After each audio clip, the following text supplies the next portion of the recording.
Yo ho! Your boy is live. I didn't even have time to brush my hair today for the stream because I was distracted actually. I was distracted today because a certain friend of mine I wanted to chat for a bit. So I chatted with a friendo for a bit. For a change. Yes, I do have friendos. But anyway, we're playing very smarty's level again. All the way up there, Super Mario Bros. 1-4 hard mode by Very Smarty. I've already spent like 4 hours, 26 minutes, some change on it. I decided today we're gonna put a stream timer on it. Just to make it a little bit more exciting. Timer is not 100% accurate, but it mostly is. So yes, the title of the stream is actually kind of clickbait, but all that out of the way. Let's turn on the stream timer and let's start by dying. Nice, cool. That was lovely. Good start to the stream. Anyway, how is everybody doing? Ah, shit, I gotta relearn this level. Ah, jeez, I haven't played this for a few days. Hold on, I'm gonna move my water bottle. I haven't played this for a few days, so I gotta practice again. I was at some point pretty decent at this level. At least to the point where I could do this part at least consistently. I saw that the clear rate of the level has dropped down even further though, which is cool. Another 5 hours. God, I hope not. But hey, if it's gonna take another 5 hours, then so be it. At some point I may have to stop the stream and we could continue tomorrow if it's gonna actually take another that long. But I did get really close to the ending already, so who knows, it may just take like 20 minutes today. It may just take like 20 more minutes to finish off the level. But with the way I'm playing right now, it's gonna take a little bit longer. Is it just me or does the timer look kind of dull, by the way? Like the color of it. Looks kinda grayed out rather than a nice vibrant green. It should be a vibrant green, but it's really not. It's fine though. Just small details. How long is the level? Well, the speedrun for the level is just under a minute. So it's not a long level at all. I'm just bad at the game.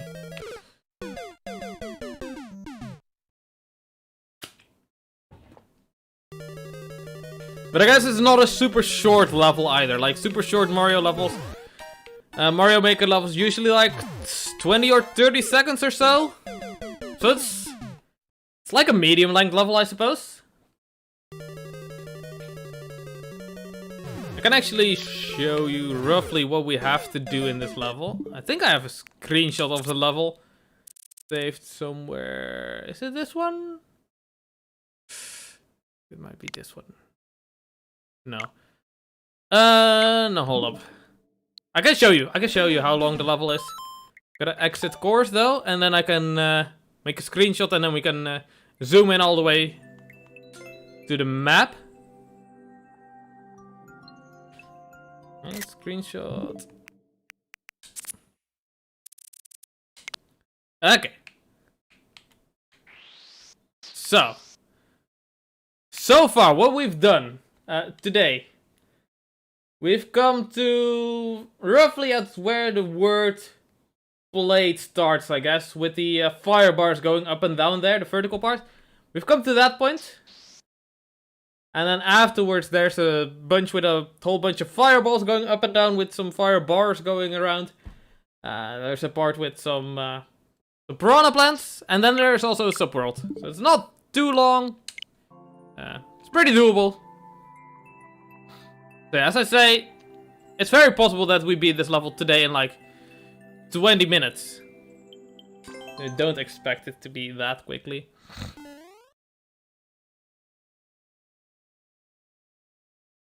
So many X's, yeah. Most of them are mine, honestly. Most of them are mine. The level got like 2,000 plays and like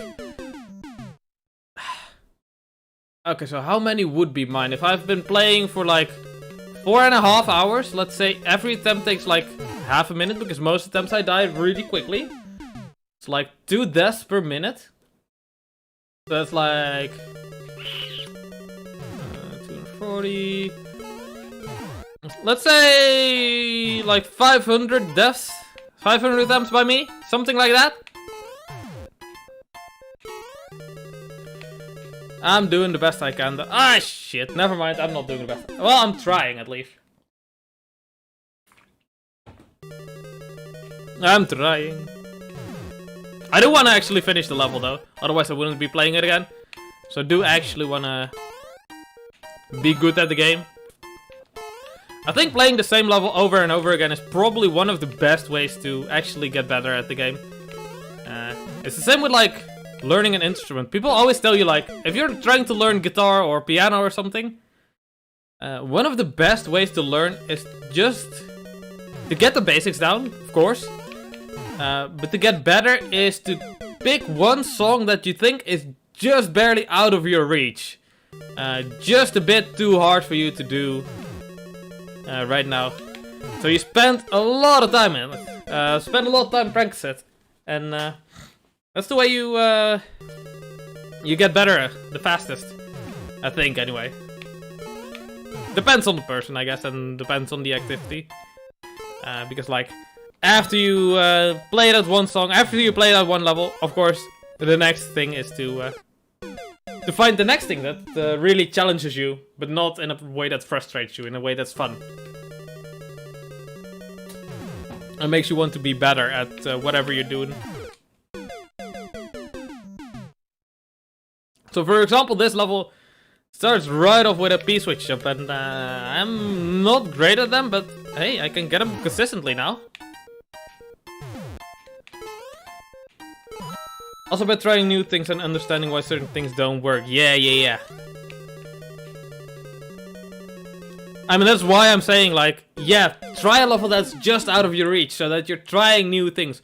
You're trying things that you don't think will work, but maybe they do, maybe they don't. And at least at that point, you're figuring out things that don't work, at least, and things that do. Because, like, I could sit here and play, like, really easy levels all day long, but that won't ever improve the way I play the game. Because if I'm just playing easy games, I might be making all kinds of mistakes that I'll never have exposed. Same with, like, in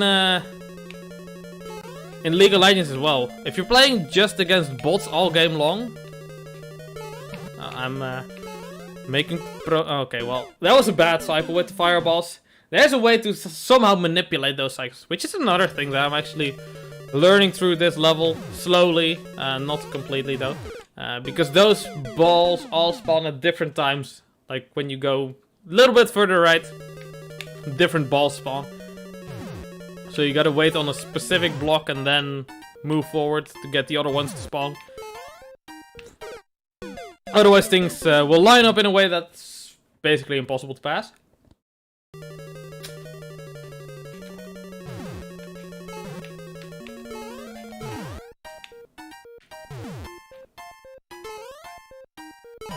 Anyway, last time I was playing this level, I was talking a lot about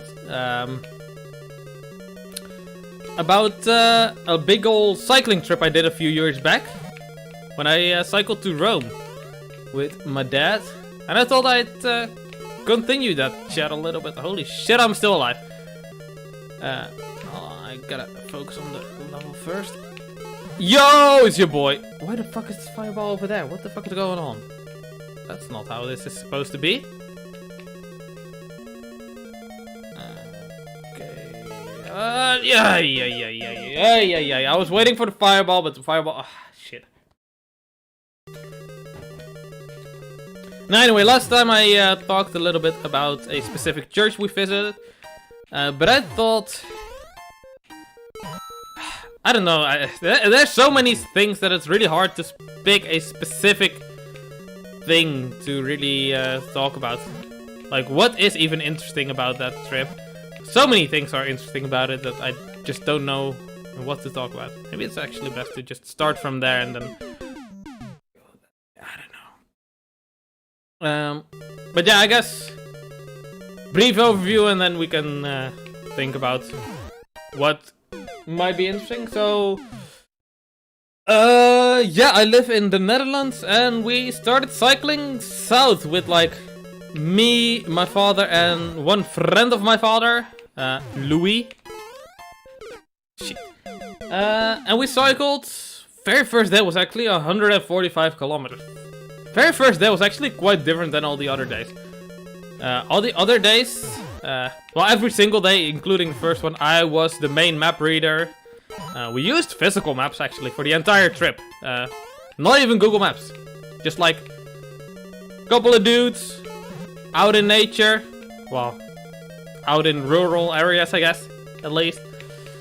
And reading physical maps. I actually do enjoy reading physical maps. Or like map reading in general. Pretty good at map reading, I think.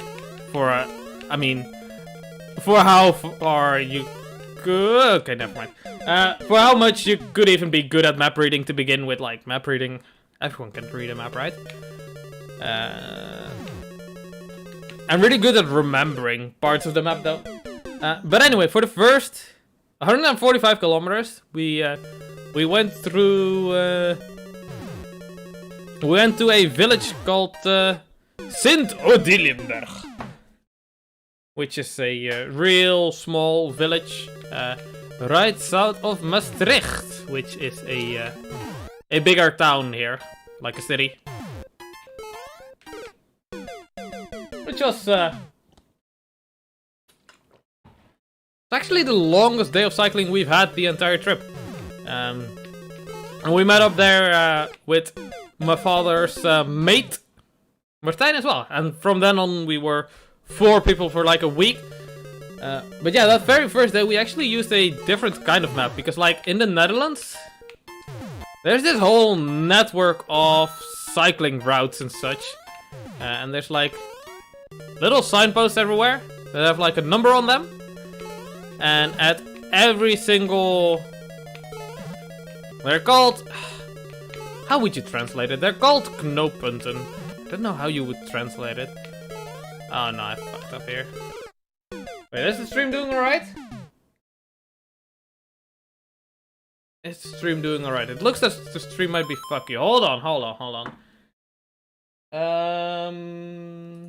Can I change the bitrate to like 10k?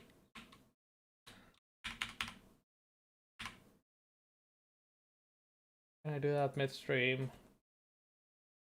I think I can. Yeah. Should be updating now. Is this thing working now? Let me know if it was working all along, but it looked fucky on my end, so I'm lowering it, and I hope it's better now. Looks better. Right. We should be back. Hopefully it wasn't too bad. The laggy stream.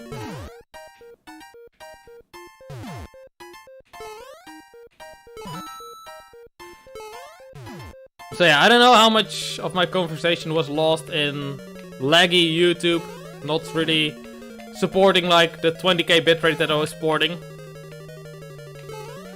But yeah, in the Netherlands we've got oh shit. We've got kind of like, they're called knooppunten, which means like, I guess specific points, which are marked with a number and a map. And on the map is like every single other of those knooppunten in the neighborhood. So from there you can see like, okay, so there's like physical maps out in the world. It's crazy. Oops. I don't know what's oops. But yeah, you go to one of those maps, and then you say like, oh, we want to go somewhat north, but we want to not take a super direct route, so we're gonna use the knooppunt routes instead. And then you pick like, okay, so we want to go from, we're at number 54, for example, and we want to go to all the way up there to number 90, so you go to number 67, and then to number 46. And you remember those numbers, and you don't have to stop anymore. If you do remember the numbers anyway. Loads of people, at least my dad, always keeps forgetting the numbers, so we end up like stopping at every second knooppunt, which is like every 3 or so kilometers. They're like 1.5 kilometers apart usually, sometimes closer, sometimes further apart. But they're really nice to like find your way without actually taking a map or having Google Maps with you. So that's really nice. So we used that for day one. We made our way 145 kilometers. Well, we weren't really in shape at that time. As the trip went on, though, we got more in shape, of course, because we did cycle already then.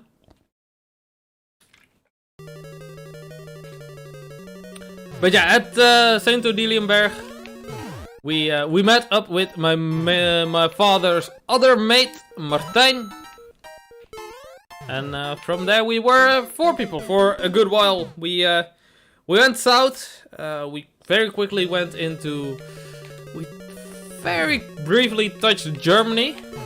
And then we went straight into Belgium again. Just going south. I should have a map up actually, because not everybody knows the exact geography of Europe, but it's fine. Yeah, we went south through Belgium. We actually went along a really interesting cycling path, the Venbaan, which used to be an old railroad, which was used to... At first it was, I think, used to transport like coals and such to and from Belgium. And then during the Second World War it was used for other purposes. And then later it was it fell into disuse because like coals weren't too hot anymore. Pun very much intended. I love it. So yeah, the railroad fell into disuse, and then later they decided to just pave it over and call it a cycling track, which is great because like railroads, they have very gradual curves, very gradual slopes. It's like 100 or so kilometers. The part that we cycled, I think the total thing is like closer to 150 or 160 kilometers. Don't quote me on that. But yeah, that was a cool little path to cycle across. We started in the city of Aachen, by the way, which is a beautiful city, and I want to visit again. I want to go there again and like look around a little bit more than I did, because I just ate some currywurst there and basically focused on checking out the map before we actually went on to the Venbaan, which starts in the city of Aachen. We're making progress here. Hey, yo, it's your boy, let's go. It's your boy. Alright, we make a progress. We make a progress. Alright. Well, that's the subworld. That's where we end off. I made it like 5 jumps further than that at my my best point. Not much more than that. So, yeah, that's pretty rough. It's fine though.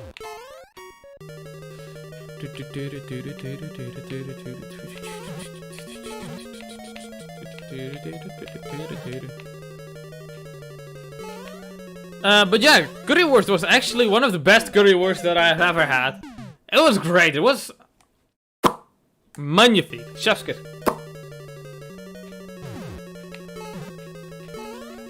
It was great. But yeah, from there into Belgium. From Belgium further south into Luxembourg at some point. Luxembourg and like the whole Ardennes forest.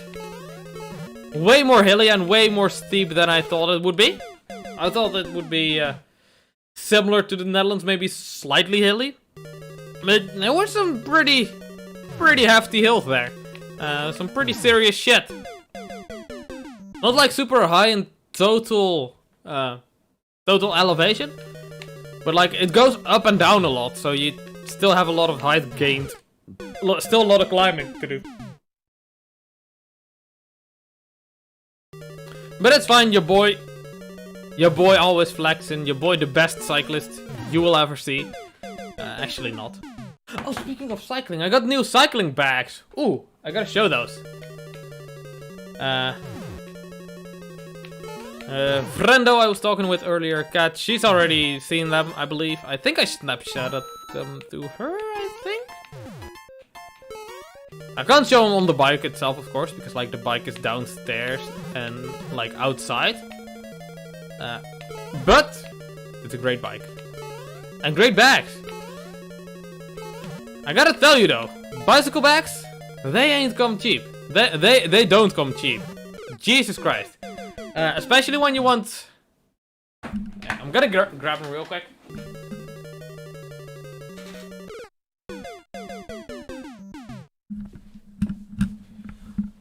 Especially when you want bicycle bags that are like separated from each other. Like most bicycle bags that like your average mom bringing her child to school uses. They're kind of attached and they hang on by being attached to them.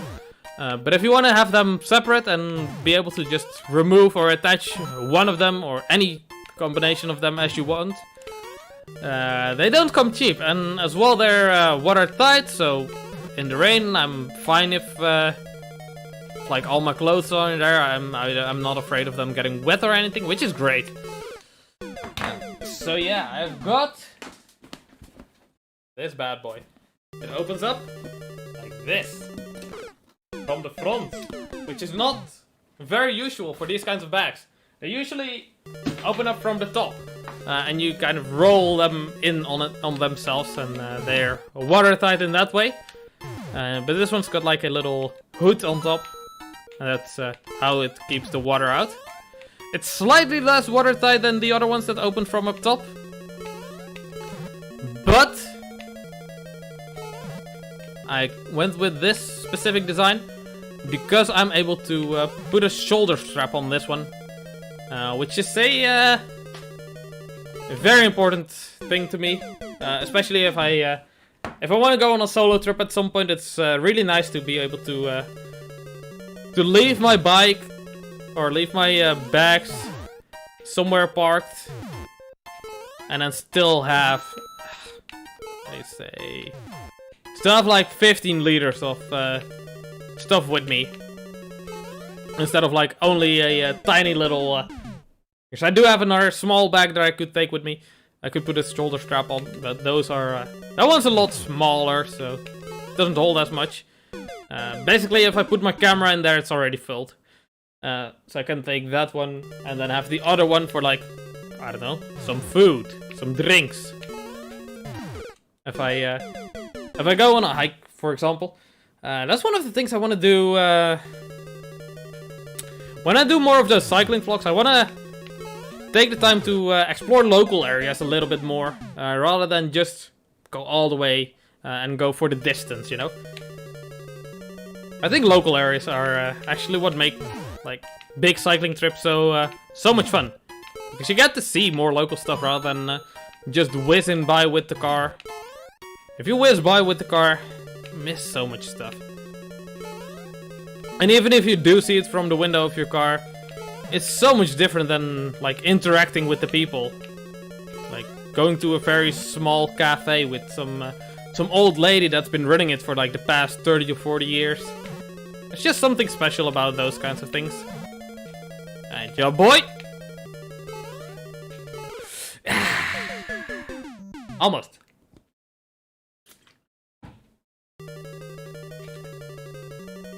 So anyway, coming back to my cycle trip to Rome. Yeah, Luxembourg was kind of tough. Hey Katie Thresh, how you doing? How you doing?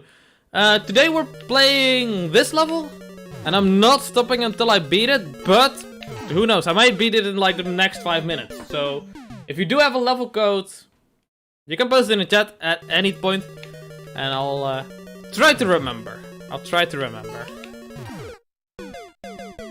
But for now, we're focusing on this one level, because it's my nemesis.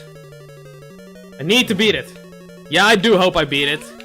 Otherwise, I'm gonna have to be streaming tomorrow as well, because you see the timer up there? That's almost 5 hours. It's gonna be fine though. It's a good time to tell some stories and to chat a little bit, you know?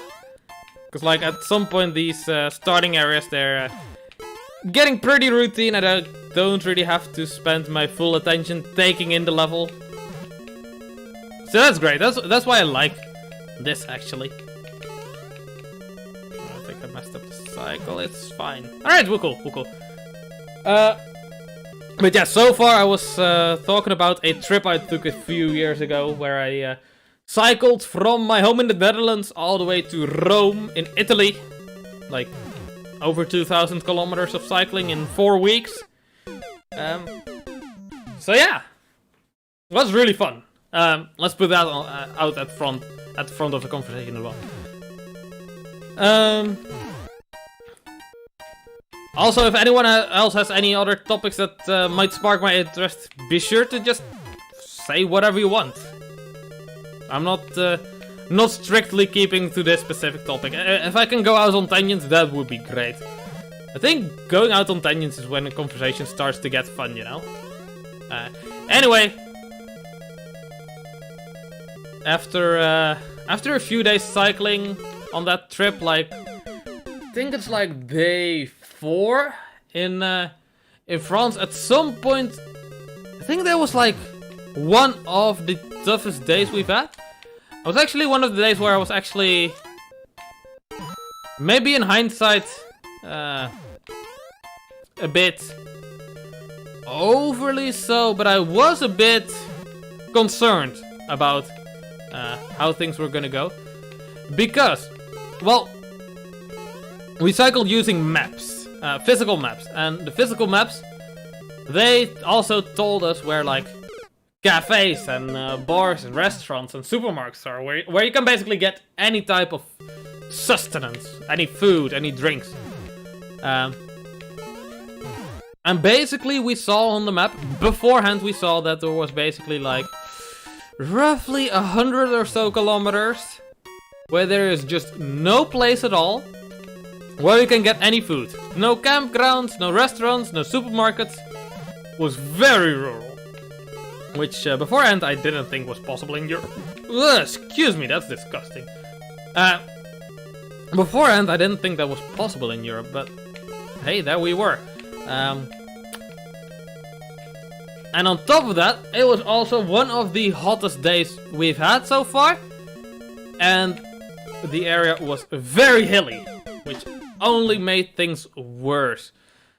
So it was like in the northeastern corner of France, like, what's the area called? I think it's called Alsace-Lotharingen.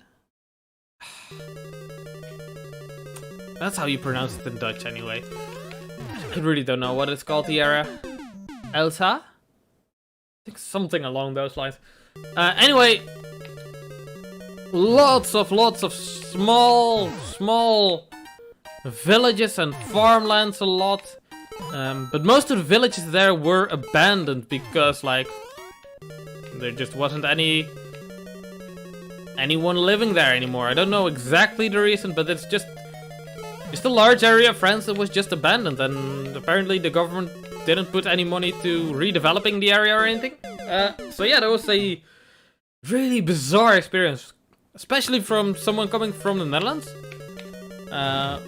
where you can look far and wide, but you will never find a completely abandoned building in the Netherlands. You just won't.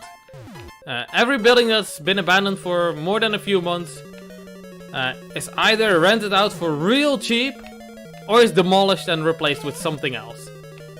So something like that, like entire villages being completely abandoned, is just completely unheard of and really foreign for me.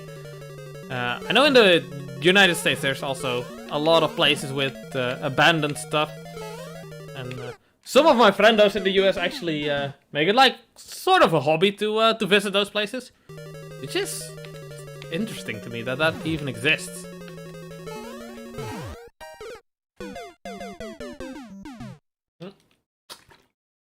Staying hydrated. But yeah, I was in that area. I was genuinely concerned with the amount of food and especially the amount of water that we had with us. So personally, I do believe I had 2 liters of water at the start of the day, maybe 2.5. Because I always carried a big 1.5 liter bottle, like a regular Coke bottle, Coca-Cola. No, I'm not a gold gamer. I'm trying though. I'm trying my damnedest. I always had one of those, and then I also had every single day on that trip. I got 1.5 liter bottle of like Gatorade or Powerade or some sort of sports drink, which has like salt and sugar, basically. Salt, sugar, water. I always had one of those every single day. Actually, those are... like, for everyday use, they're really unhealthy. But if you actually are exercising 10 plus hours a day, it's not too bad of an idea to stock up on your sugar and salts, you know? So that's like the only situation where I would consider drinking that kind of stuff. I do kind of enjoy the taste in a way that it reminds me of being out and about in the middle of summer in the heat and cycling, you know? But really the taste of those drinks is it's not as great as water, you know? But yeah. Anyway, of course we did survive that grueling day of cycling. But yeah, the maps at first were like 100 kilometers without any sort of sustenance along the way. I didn't quite believe that was possible, but it turned out that was actually true. So we went the entire stretch without stocking up on anything. Good thing we had stuff beforehand, so that's kind of nice. And then at the end of the day, we came along a little restaurant. That was not our end stop of the day, or actually a hotel. And there was just such a lovely man serving us there, because at first he was like, what the hell are you guys doing in the summer heat outside without any food? And then we're like, well, we know you're a hotel, but like, could you maybe like serve us some food, anything? It was just one guy running his own little hotel slash not really a restaurant. So here's the thing, he did serve food to his hotel guests, or hostel, I guess, maybe. Maybe hostel is like a better word. Or bed and breakfast or something like that.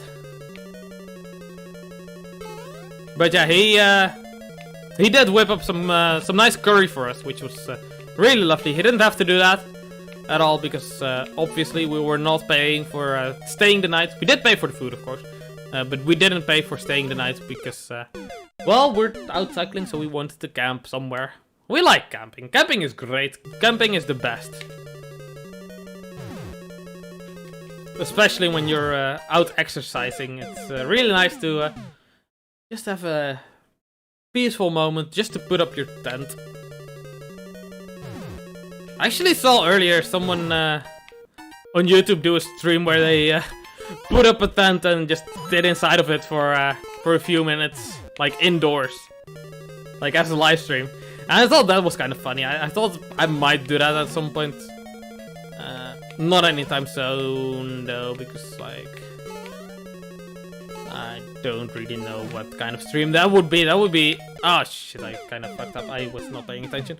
It was kind of fun though to watch. It's a YouTuber by the name of Ataro, and they do everything while in a dinosaur onesie. So there you go. There's my YouTuber slash TikToker recommendation of the day. If you ever want to find someone that's just weird and funky, watch Ataro. She's great. But yeah, she only had like a one of those automatically folding tents, or like self-assembling tents, which fold back into like a big circle, and then they automatically like phew, and then you have a tent.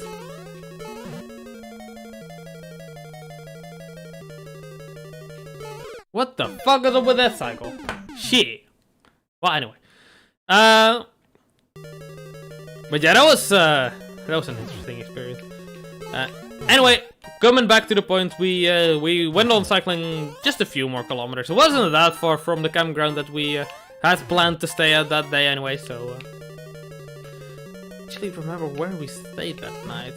Was it maybe... Oh, that's it. If it was that one, it might be actually a really interesting thing to talk about as well. So, on this campground, there were not many people. It was just us four, and like a handful of other people. Like maybe 10 other people total. Well, anyway, near us stationed was like a couple and their teenage children, I do believe it was. And, well, the father of those people was... Or at least, I think we assumed it was the father. I don't know if we actually checked in with them. He was kind of intoxicated, kind of drunk all day long. So, we don't even know what he was up to, but he was just doing things all night long. Getting in the car, getting the car to stall, to move in the car like 15 feet, getting out of the car, getting into the tent, getting back into the car, getting the car to stall again. I think at one point he even drove across his own tent. Which was quite the interesting experience. I'm a gold gamer! Let's go. But you guys know me. Well, some of you guys know me at least. I slept through that entire debacle. I actually did not hear a thing.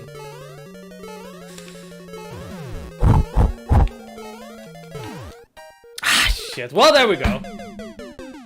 That's really close to the end of the level, though. That's about as far as I've gotten. I've got like one jump further ahead. I made the P jump once. Actually, I made the P jump twice. Or maybe 3 times? I don't know. Anyway. Yeah, I'm a really, really deep sleeper. So once I'm asleep, I just don't wake up. So this guy was getting in the car, like making a stall all over the place, like revving it up and stuff. Like, probably not even 30 meters, like 10 feet away from my tent. Oh, 10 feet. Not even, I guess it would be 100 feet? Not even 100 feet away from my car, from my tent, where I was sleeping, and just slept through everything. But yeah, everybody else of my party, my father, Louis and Martijn, they all had trouble sleeping that night. Though to be honest, they were slightly closer than I was. Like we were all in kind of a line with the tents, and I was the furthest away from that entire debacle. Holy shit, I made that jump. I'm a gold gamer.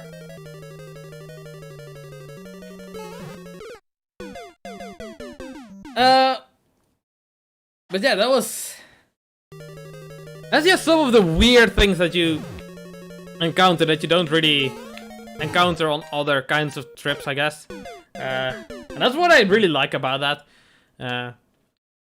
Like French tourists going to local campgrounds and being absolute jackasses. Just people being jackasses in their own country is lovely to see.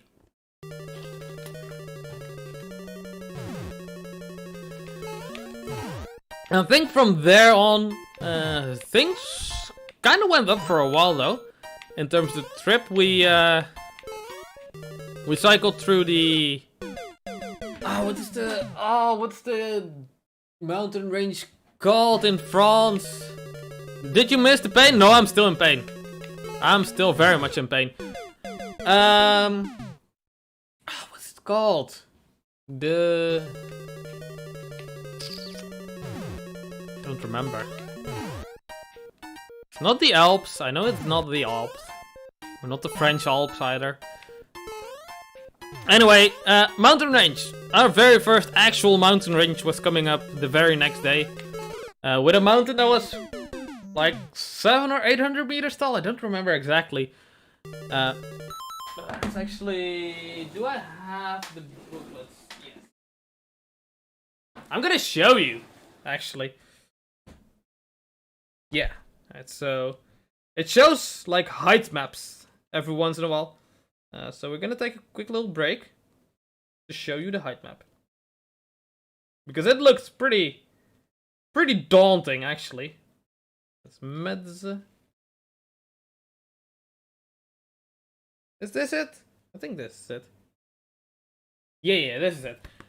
Hold on, I'm gonna increase the size of the camera.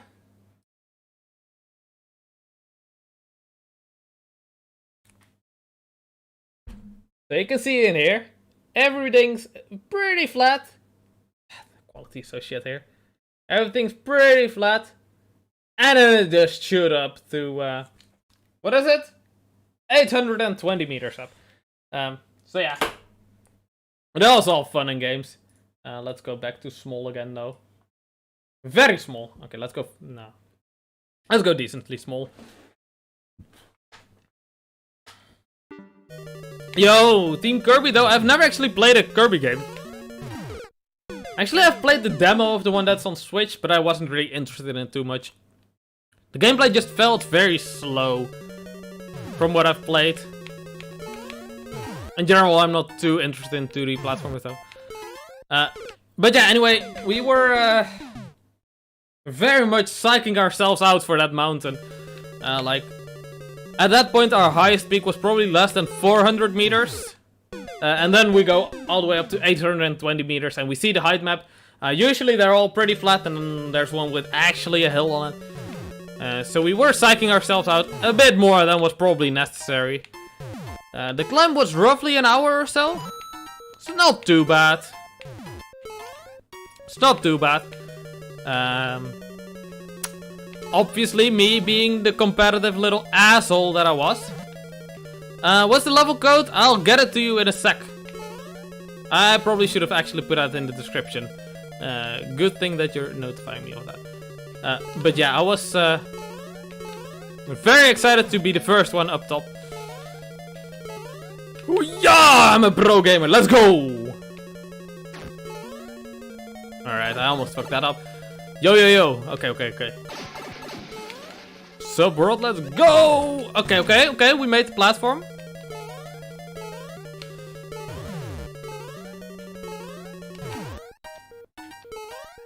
Shit! Oh, that was close. Hey, yeah, I'd love you to beat me to it. It's free on 3DS, nice! I gotta close the level for 1 sec.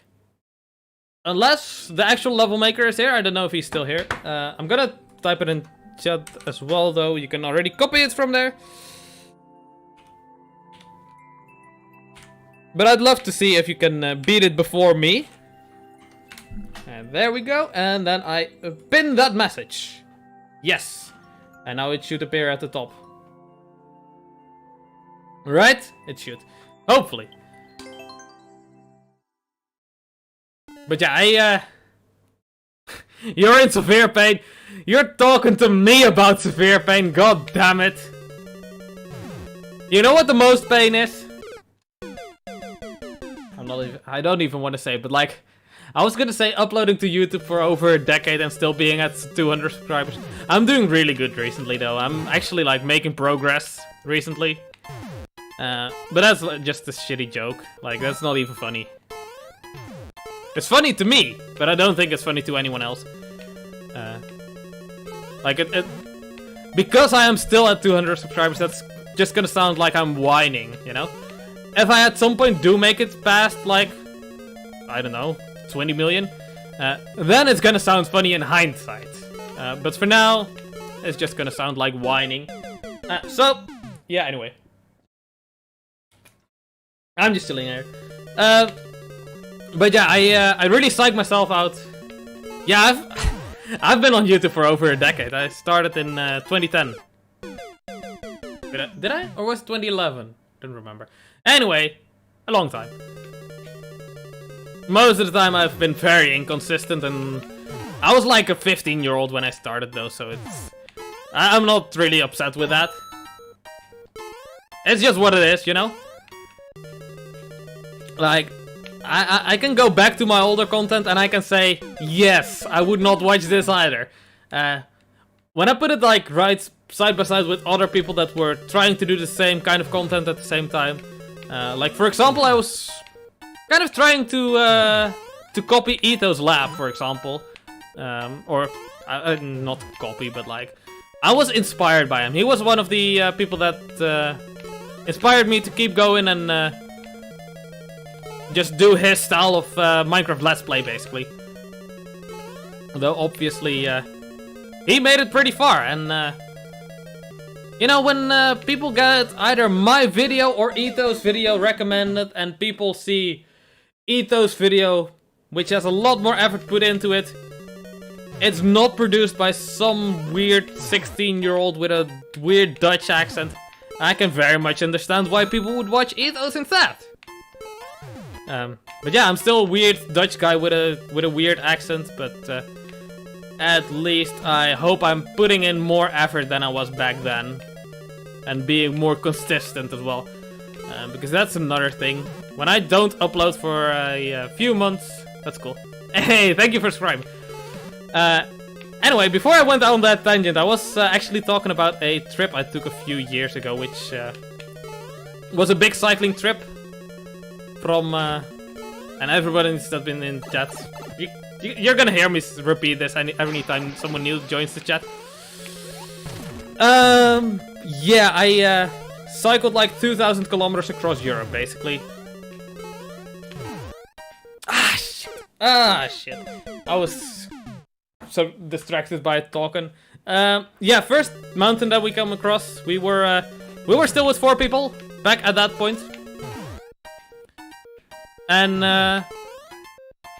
yeah, I was by far the fittest. Like, at the time I was like 21, I believe. It was like 3 years ago, so I might have been 22, actually. So, yeah, I was by far the fittest, so, I made it to the top within an hour.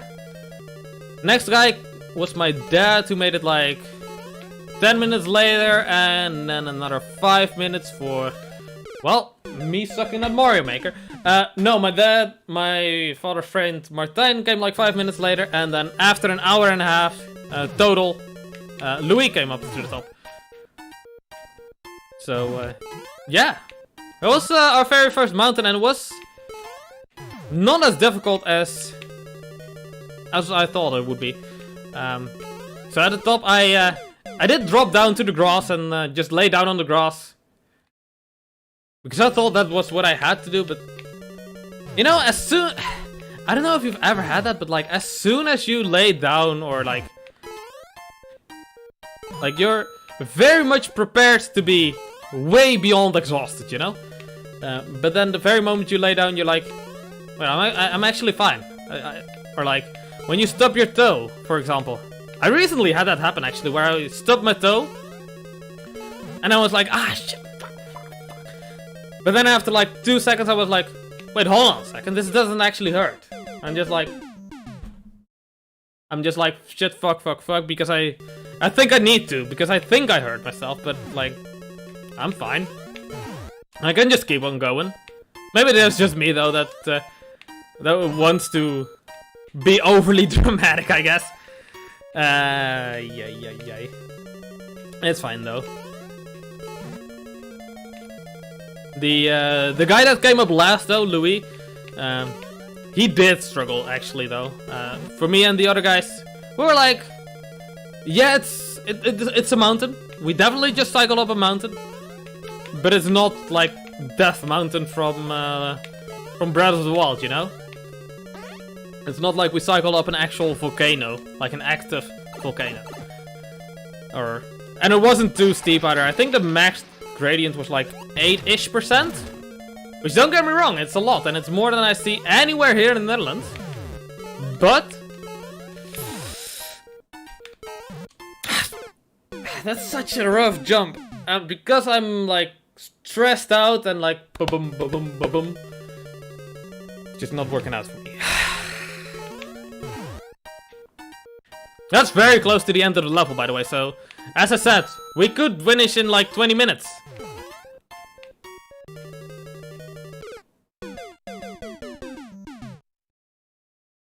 Doodle Bob, you want me to play so many games, I don't have time for every single game. And also, I want to focus mainly on Mario Maker going into the future, because Mario Maker streams is just apparently what the YouTube algorithm likes, so I'm just a slave to the algorithm. But also, I really enjoy this game.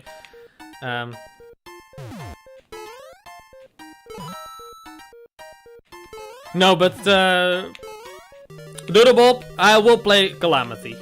I will. And I think I'll put on the speedrun timer for that as well.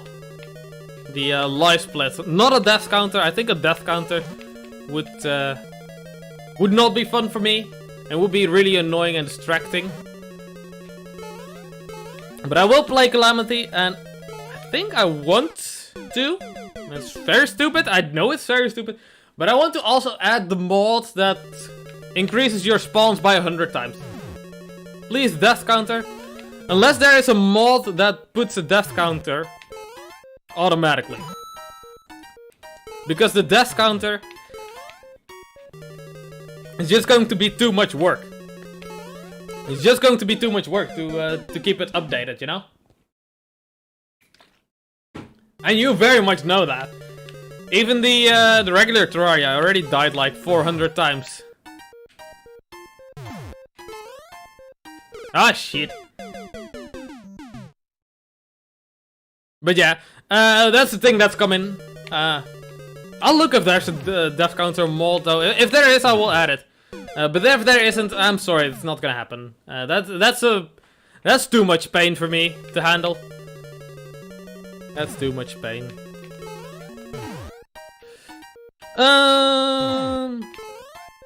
But yeah, coming back to whatever topic I was talking about. Trip across Europe. After that mountain, like right across the it's not really the summit of the mountain, because like roads just simply don't go right across the summit of mountains. But right after the peak of the road that we took, like 100 meters down or so, there was a little cafeteria thingy which had really high quality, like, what's it called? Cakes, pastries, kind of thing. Sweets, basically. And that was really nice. That was a nice place to sit down, just to enjoy a nice cold glass of... And you guys are gonna be surprised. People that know me are gonna be surprised. I had soda. I actually had soda instead of water. I love water, but sometimes you need extra sugars, especially when out exercising. You got to the unnecessary lava bubbles section. That's a great section. One tip for that section is to stop after the fire bar section and make sure that you line up the spawns in the right order. If you get bad cycles, it's basically impossible to get through, but if you get good cycles, it's not too bad. So you may wanna... I'm gonna actually try to explain it a little bit, what I'm doing next time I get there. Which might be this time, hopefully. Alright, so... Over here, I just walk slowly until the final block, and then wait a sec, and then jump all the way. And then this lines up, and then we wait for this circly boy to pass along. And then you just continue jumping. You just continue from there. From there on, it should all line up. Maybe the final one will still be fucky, but it should line up. And that's my little hint for you. If that helps you at all. I hope it does.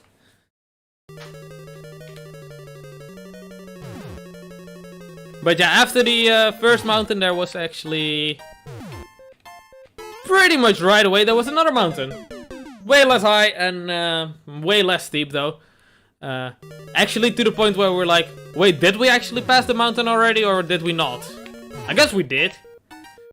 Which is a theme that is reoccurring sometimes when you're out like cycling. Sometimes you just come across a sign that says like, oh, the highest point on this, and it's like 500 and something meters, and you're like, oh, ain't that nifty? But meanwhile, you're like, well, it was just a regular old hill, right? It wasn't even that steep. Alright, so that is how you do it. I fucked up, though. The piranha plants are also annoying. The cycles there are even tougher, actually, to line up, because you basically have to worry about the lava bubble part to line up those cycles, and that just doesn't really work every single time. Which is really quite unfortunate, but we try. We try!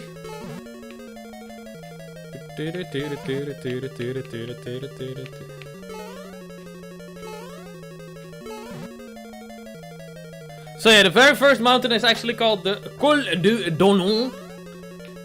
And then the one afterwards where we were like, did we just pass the mountain or are we still on the road to it? That was the Col du Stage, which, as I said, was a lot less steep. And you actually start the climb from higher up as well, so the difference in elevation was not nearly as much. It was only like I think it was 200 or 300 meters difference in elevation in a single climb, which just isn't that much, honestly, in the grand scheme of things.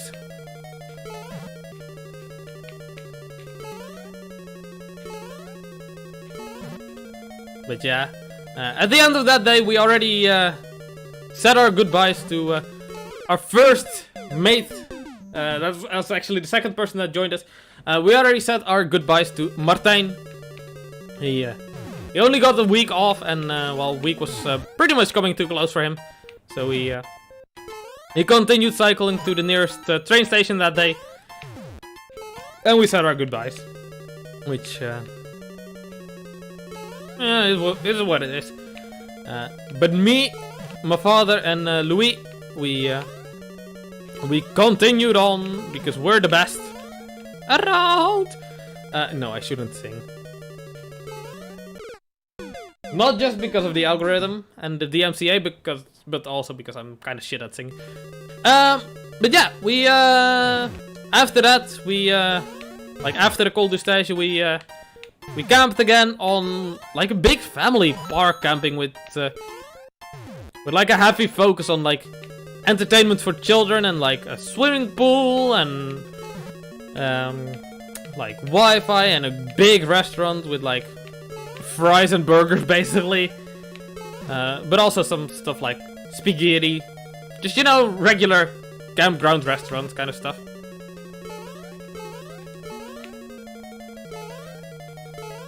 Yo, pro gamer, let's go. But yeah, the campground was kind of fun because not only were there tons of children, which we didn't actually interact with the children, but there were also... Hold on, I gotta focus on this. I tried so hard and got so far, but in the end, it did not even matter. But yeah, those kinds of campgrounds really have well-capped pieces of grass. And those are nice to put a tent on. When, what are they called? The little sticks that you poke into the grass to pitch your tent. What are those sticks called in English? Like the little metal pokey things that you pitch into the grass. Well, anyway, on a big grass field, when it's just grass, they sink in so nicely, and The ground is so soft to lay down on as well. It's great. And that is not the case everywhere. Especially when you get down to Italy. The ground in Italy is just hard. It's hard as the frick. So it's really hard to pitch your tent there as well.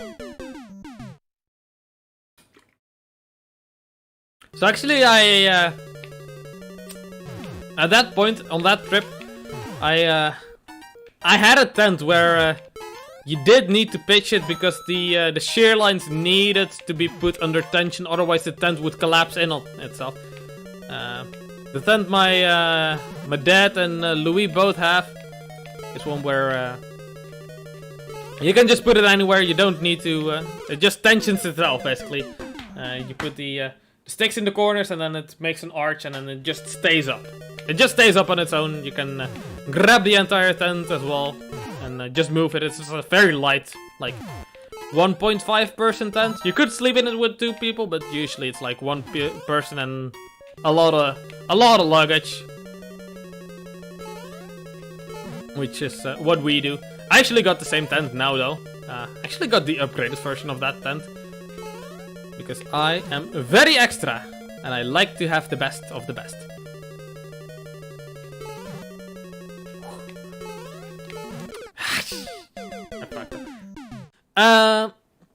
But yeah, the tent I had back then though, that was one where you did need to actually pitch it because otherwise it would collapse in on itself because it needed the tension between the front and the back part of the tent and it needed to be put under tension. Otherwise it would just fall in on itself. Which is questionable. It's a great tent though, but it just it's really annoying when the ground is too hard, which happened a lot later on in Italy, where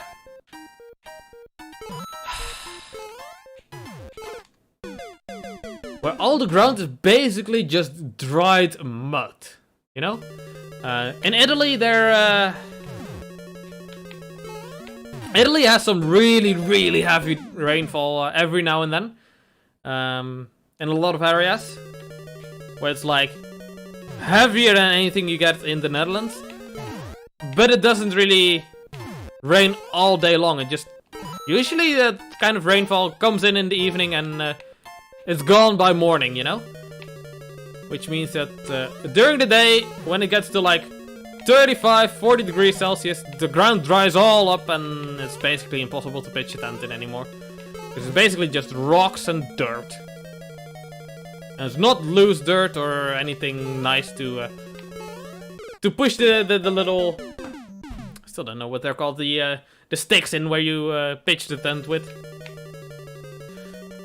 And we didn't really have a mallet with us either, so I mean most people that go out camping actually don't take a mallet because it's like very cumbersome, very heavy, single-use tool. I mean hammers you can use for different things, but really there's so many other things you can use as a hammer. You don't need a specific hammer tool for that, you know? So for example, usually there's a lot of loose rocks you can use. Lots of times also the back of your shoe is enough to push in. Do I know Sunset Paradise? I do not know Sunset Paradise. It sounds very lovely though. Sounds like a band name, like a progressive rock band or indie rock band. Something along the lines of like Red Hot Chili Peppers, you know? Something along those lines. Sounds like it anyway. Probably isn't.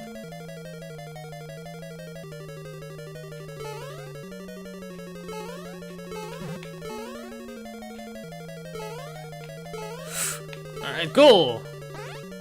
It's from Glitch. What is Glitch? Oh fuck, I messed up. I know. Just gotta wait for that then. Okay, I'm gonna focus real sec. Real sec. Ah! Oh, that was close, that was close. Nice, nice, nice.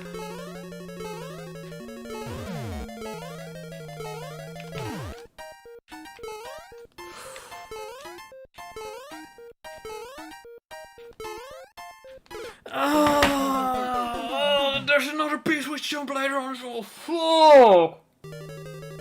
Gee! How much more is there?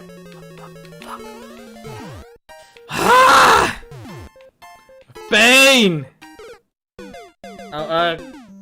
Katie, I think my chat just disconnected, so if you can repeat that, maybe that would be lovely.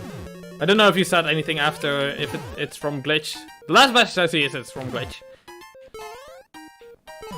And after that, I don't really see much more.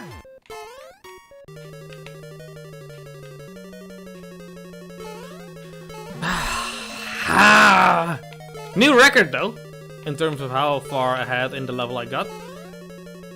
Hey, yeah, that was a bad timing. That's fine. Yeah.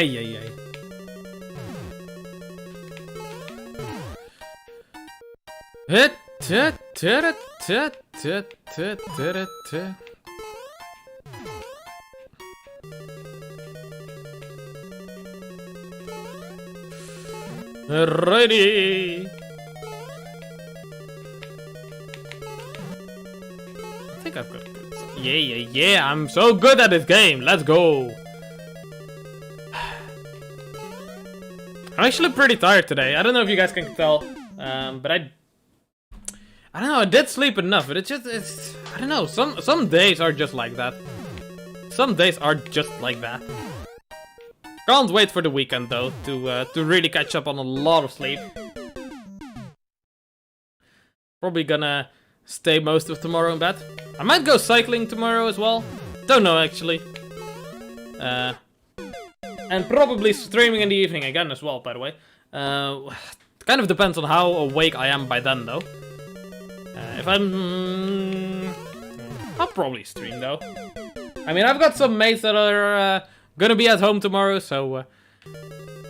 gotta provide some entertainment for them as well, you know? They can laugh at me. When you finish the stream, you can search up Sunset Paradise on YouTube. Ah, so it's a YouTube series then. What is it about? Can you tell me anything about it? Is it like similar to anything else?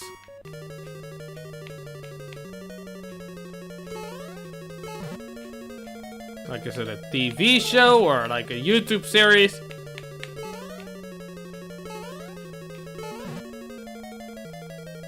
And honestly, comparing it with anything else is probably not gonna work with me because I'm really just oblivious to a lot of pop culture things. Which is my bad, honestly. I should probably be keeping up to date with things and stuff. Ah, so it's like vlogs, I guess. Nice. Yeah, there's a lot of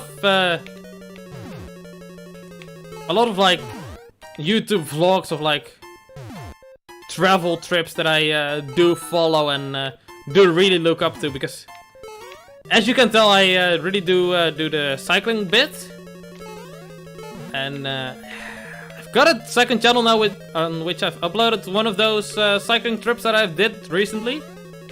But I want to do more of that. I want to do more of that and make it better, make it cooler, like real life vloggy things. I don't like the word vlog though, or vlogger. It just seems, I don't know, somehow pretentious. Like some dude in his mansion, you know? That's what I see when I hear the word vlogger. It's just some rich dude that somehow got like 20 million subscribers and they're just really talking about the latest drama. That's what I think about when I hear the word vlogger. So I really don't like the word, but I guess I am a vlogger now.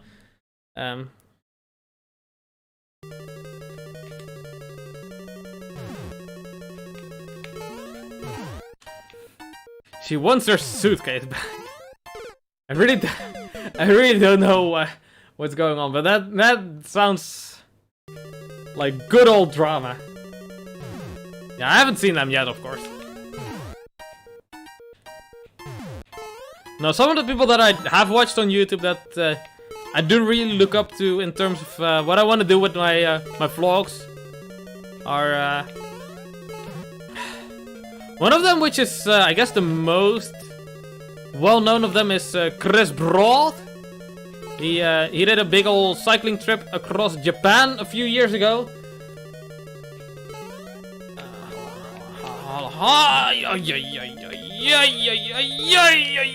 Let's go! Let's go! I'm a pro gamer. Move. You gave up. Oh, no, no, no. You can do it. If I can keep doing this for like 5 hours. 5.5 hours. What the fuck? It's fine.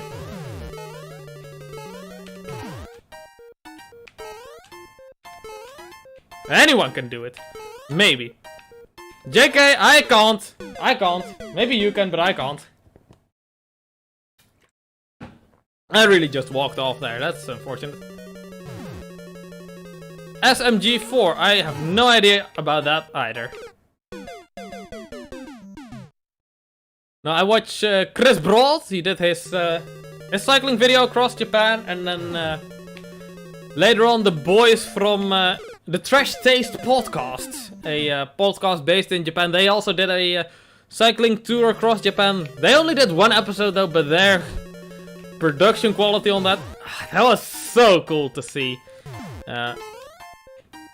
And like they went right across one of the areas that I have planned for when I visit Japan, because that is the thing that I'm mostly gunning for at the moment. That is where I want to go on my next vlogging IRL adventures.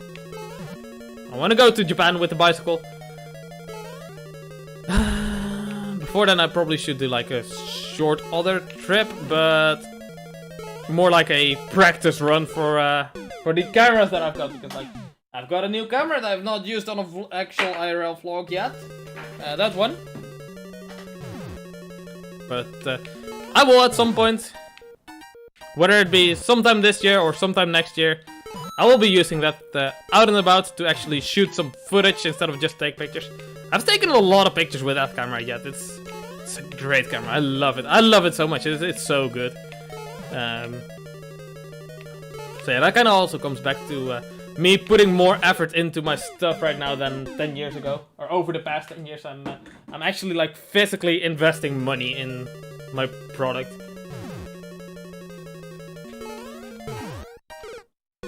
Ah, the finale is happening. Nice, nice, nice, nice. That's a good time to jump in my opinion, because I don't really like waiting for things. I like to watch things all at once.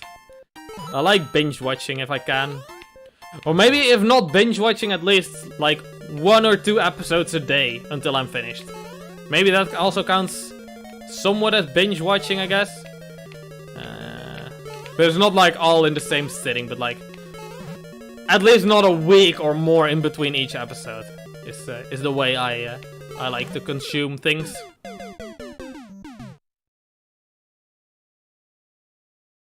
You hope Maggie wins the final battle.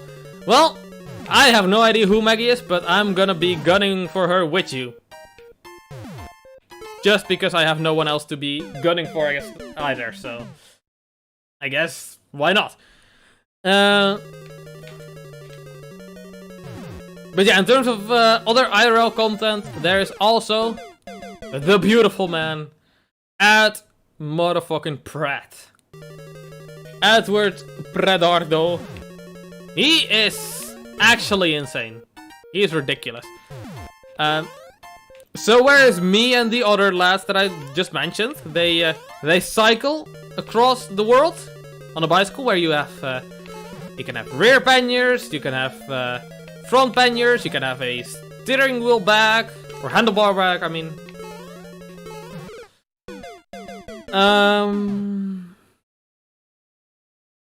and then those guys that I also talked about, they even have support teams with them. They come along in a van and they follow them around.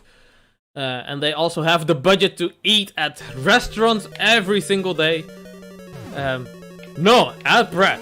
He is absolutely a mad lad. He is ridiculous. I love him. What he did is he didn't go just across one country. No, he went across the entire globe. He started in England, in the UK, and just went eastward. And eastward. And eastward. Until he got to Southeast Asia, then he went southward. To Australia. And in Australia he still went eastward. And then he went to New Zealand. New Zealand, still eastward. Well, kind of, I guess. And then from New Zealand, he took a plane to America. All the way across America on a fucking unicycle. Without any support team. So he had to bring everything with him for himself. Mad Lad brought not just a camera. Not just a microphone. He also brought a goddamn laptop to actually edit his videos while on the road. On a fucking unicycle. Now that's a level of dedication that I won't be able to reach. Well, maybe. I actually have similar ridiculous plans. If at some point I do have an audience big enough to like justify such ridiculous things, I do have things that I would like to do. I'm not gonna talk about them because they might not be possible, and I don't wanna mention things that might not be possible. But yeah, on a goddamn unicycle around the world, man. I just can't wrap my head around it. Took him 3.5 fucking years, too. 3.5 fucking years on a unicycle. Just paddling away. Not every single day, but most days he was paddling away. He was also like going by tent. Very occasionally he did stay in a hotel. At some point he did even have to get a job to get a bit more money to stay on the road. And also because at that point it was like winter and he really couldn't continue at that point. But that was just something else, you know?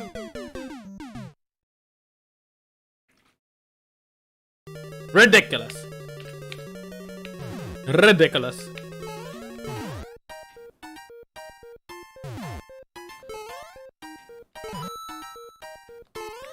So yeah, those are my guys that really that I'm taking inspiration for. Let's put it that way. I'm not gonna copy them. Well, here's the thing. Really, I am just gonna copy their concept mostly. Mostly advertise, but I'm gonna apply it. Gonna apply also more of Chris Broad's approach as well, where it's not just about me, it's also about like what kind of cool things can you experience when you go the distance, when you do put in the effort to like explore every little nook and cranny, rather than just the hardships that I face with I don't know, my tent blowing away or some shit, or running out of food, that kind of stuff. That stuff is fun, and I'll definitely include that if that happens.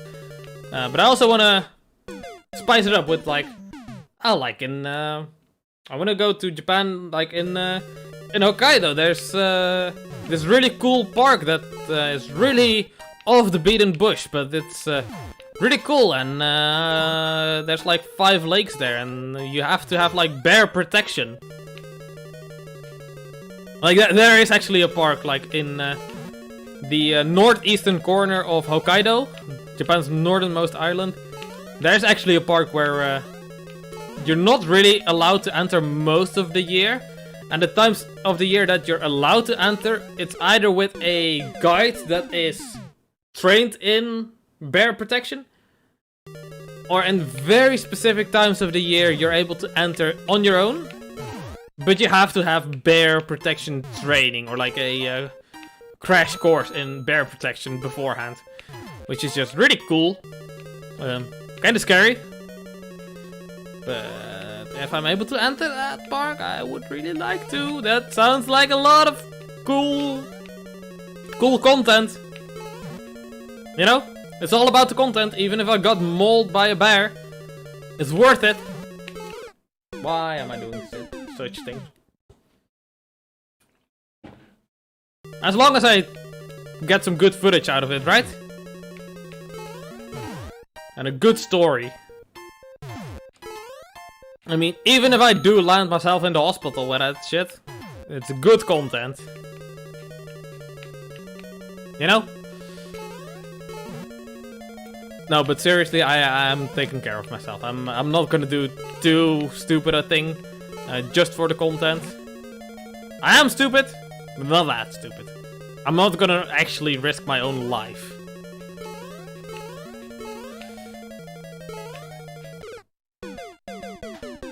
Bad man, god damn it! Ah, it's fine though. It's fine. We're chillin'. I.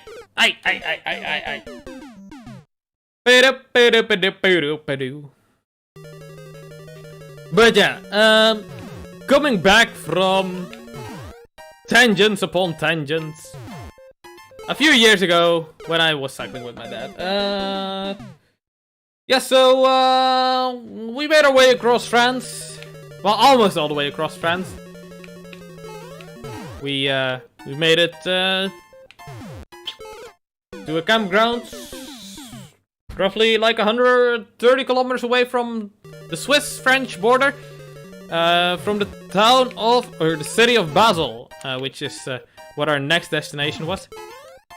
And actually, that final day in France, me and my dad, we cycled, just us two. The other lads were all like, yeah, we're either going home because our vacation time is up, or they wanted to like take a different road. Which was Louis. He wanted to take a different road. He wanted to go to the Rhine River and then follow that downstream back to home. So that's what he did. But me and my father, we continued on to Basel, which was actually a pretty easy trip. We started actually pretty late in the day. We started cycling at like 12 o'clock, which is later than usual. Usual we started like 9 or 10 o'clock. It was originally planned to be like kind of like half a rest day. But then we ended up cycling like 130 kilometers anyway. Because along that day we kind of started figuring out, well, we're not really gonna be able to... Like the map shows where the campgrounds are. And there just wasn't a very nice campground to stop at. So like either we cycle less than we want to, or slightly more than we want to. So we cycled slightly more than we wanted to, just to make it all the way to the Swiss-French border. Which, yeah, it was great. We actually met a girl along the road as well, which we cycled a bit with. Actually, I'm gonna take like a 5-minute break real quick. I gotta go to the toilet. Actually, let's pause this. Yes! Alright, so, sorry, but be right back.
Alrighty, I'm so sorry for having to leave you for like 5 minutes here, but here we are.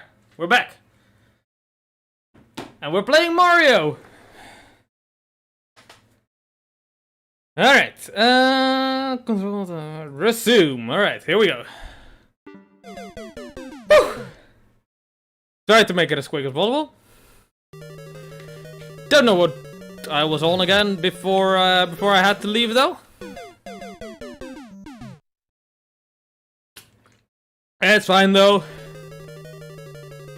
Have you got any topics or questions? You can post them in the chat if you want to. Or don't. It's fine either way. I'm just gonna talk about whatever anyway. Oh yeah, I remember what I was talking about. We ran into an actual, physical, real-life human girl along the road. And we cycled like, probably like 60 or so kilometers with her. Which was a lot of fun. She was kind of nice. She was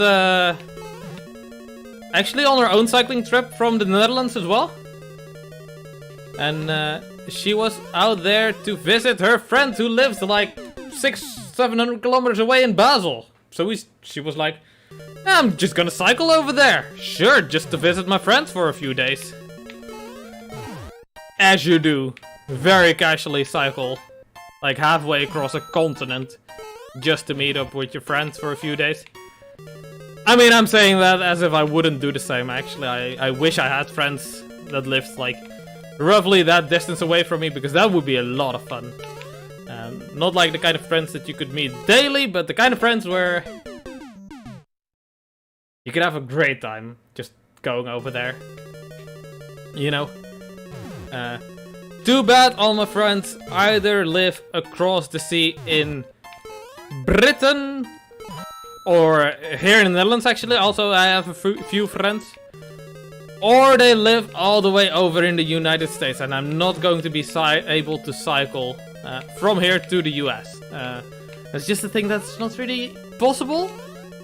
Not really anyway. Maybe at some point they'll make a bridge between Russia and Alaska, then I could do it. That sounds actually like a lot of fun. If they ever do make a bridge there, I'm gonna cycle across it. I'm gonna cycle all the way across to America. America! That would be fun.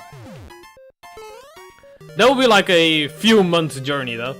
Maybe like a full year even. But it'd be worth it, just for the story. And the content. Think of the content, ladies and gentlemen. That would be so much fun.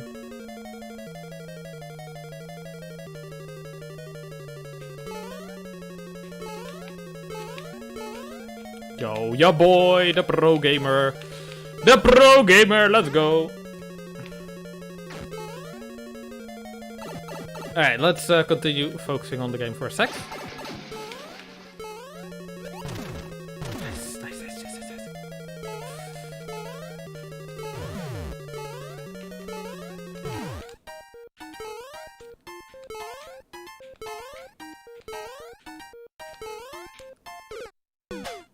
Shit!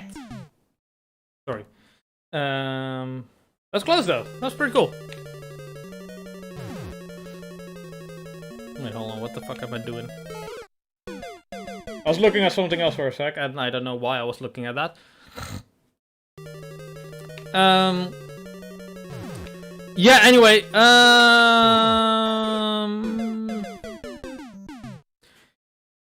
fuck, hold on one sec.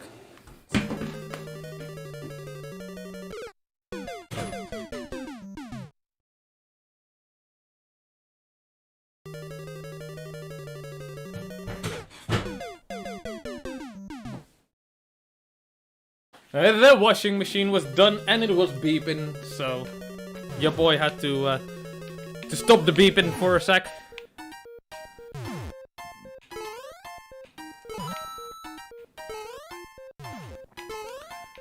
Alrighty.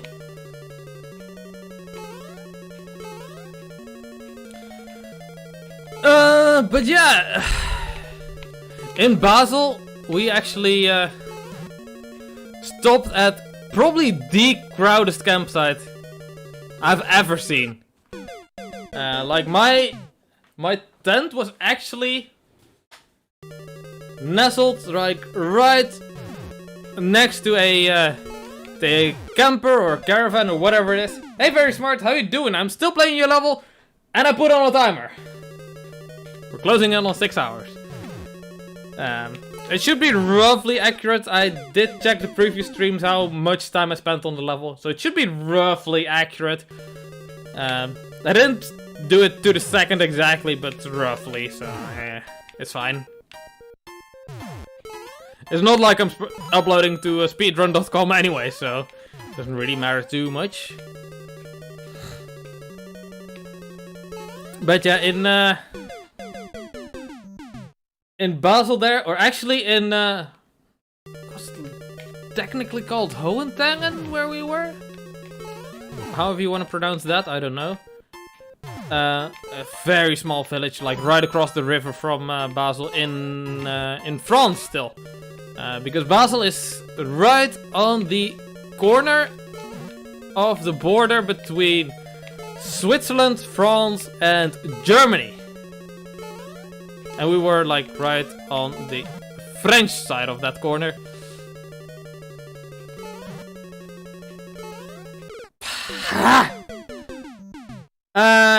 So yeah, very, very crowded campgrounds. They were like, it was like probably like 30 by 30 meters total, like a small parking lot basically. And there were easily over 100, maybe like 200 or 300 people there.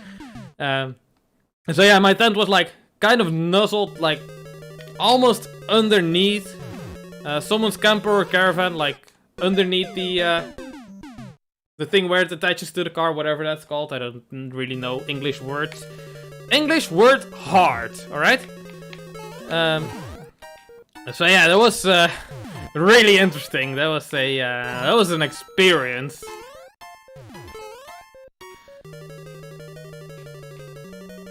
And actually the very next day I don't know, I was, I don't know, how do you say, like burned out, feeling down, feeling depressed. Not really feeling depressed, but feeling not very great at that time. So at that time I was like, oh, please just stop for the day already. I don't know, that day was just, it was the first day we were just cycling just on our own. We were in a new country, in Switzerland, then. We were going east at that point, along the northern Swiss border, along the Rhine River, mostly. And a lot of the roads just weren't nice to cycle on. A lot of the roads were just heavy, busy car roads, and we just had to cycle along them because there just wasn't anything else.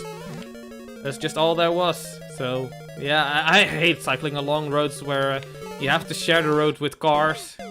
If you can avoid those, always do. If there's like really, really rural roads, or like specific cycling roads, always take those. Even if it's like a detour which makes your route like 50% longer, it's definitely worth it. It's not worth the stress to make the route shorter. If you're going for a leisure time anyway, and you've got plenty of time left, then it's definitely not worth. Actually, I should have listened to my own advice like a few weeks ago. Fuck, I'm such an idiot. It's fine though, it's fine. But yeah, we cycled along the Rhine River. Actually, pretty nice area, lots of greenery, and the grass on the side of the road was very green. Just the sad fact that we had to go share the road with some cars along pretty mainy roads, like, how do you say, like 60 km/h traffic, maybe even faster, maybe 80 km/h. Not like highway speeds, but speeds that are beyond where you would normally cycle, you know? Normally, if you're they're gonna have to share the road with cars. It's like at most 30 km/h traffic, you know? Cars aren't going much faster than the cyclists themselves, usually. At least that's how it is here in the Netherlands. What I think my time will be when I beat the level is either gonna be 6 hours and 1 minute or 60 hours and 1 minute. Or somewhere in between. I think I'll beat it somewhere in between those times. I did make it to the point where I did already see the... I want to say final P-switch jump, but it's a third P-switch jump in the subworld. Or a third P-switch jump in the level, the second one in the subworld, I guess. I did see it, I didn't get to attempt it yet. Oh. So I did make progress again. I saw it twice, actually. And I'm gonna show you it again, because I'm a pro gamer. I'm gonna go there right now. Easy. Actually, I'm gonna just do it. I'm just gonna show you how to do it. See? Easy.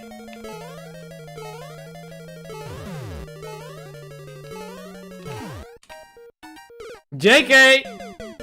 You almost fell for it. You almost believed me that I wasn't gonna fuck that up. But I know me. I know myself. I always fuck shit up. Which is quite unfortunate, but it is the way it is. Very easy, yes indeed. Especially for a pro gamer like ya boy. Ya boy is the best pro gamer. Like Faker, pff. Like Tyler 1, pff. Ain't got nothing on me. Penga, Penga. Nah, fam, nah. Name any other pro gamer, I got him beat. Easy. I'm so fucking trash at this game.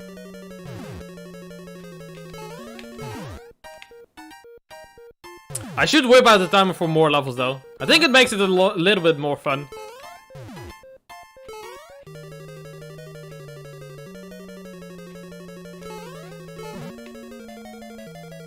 I mean, I did reach the 6 hour mark just now, so hey, there we go. Hell yeah. On to the 7 hours, let's go!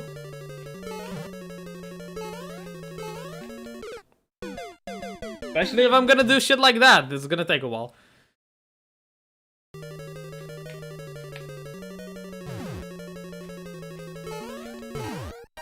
But hey, at least we can say I don't give up easily, alright? At least we can say I don't give up easily. Sometimes I do, but not this time. When I put my mind to something, I really do want to see it through to the end.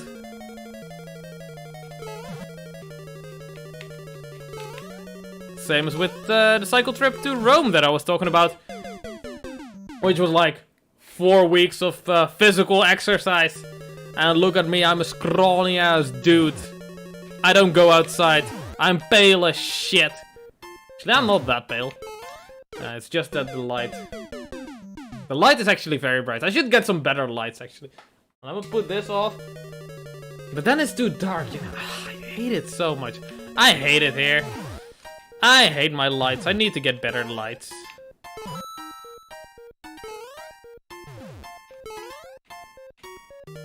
I'm just gonna do one attempt in the dark, though. Or I at least need to put like a screen or like a diffuser in front of the current light that I've got, because it's like very bright. It's very much bright enough, but it's just too concentrated. It's like, got another light that I could maybe use instead, but that one runs on battery, so that's annoying. This one's just plugged into the wall, so it will basically keep on running forever. It's an LED, so it has a lifespan of like 1,000,000 hours before it burns out. It's like one of those really bright LED, like circular. All bulbs are circular. One of those with the flat front, anyway. I don't know if you know the ones I'm talking about. They're pretty good though.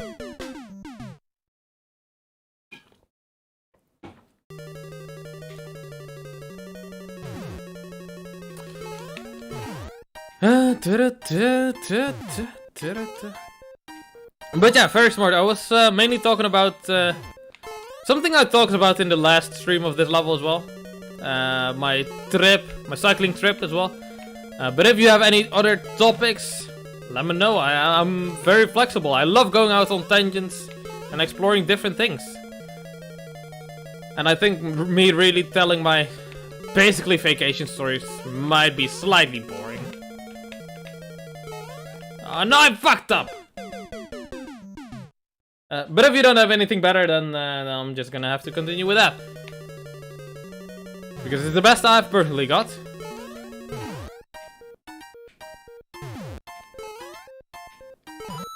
I was just basically telling the trip in chronological order without any specific focus.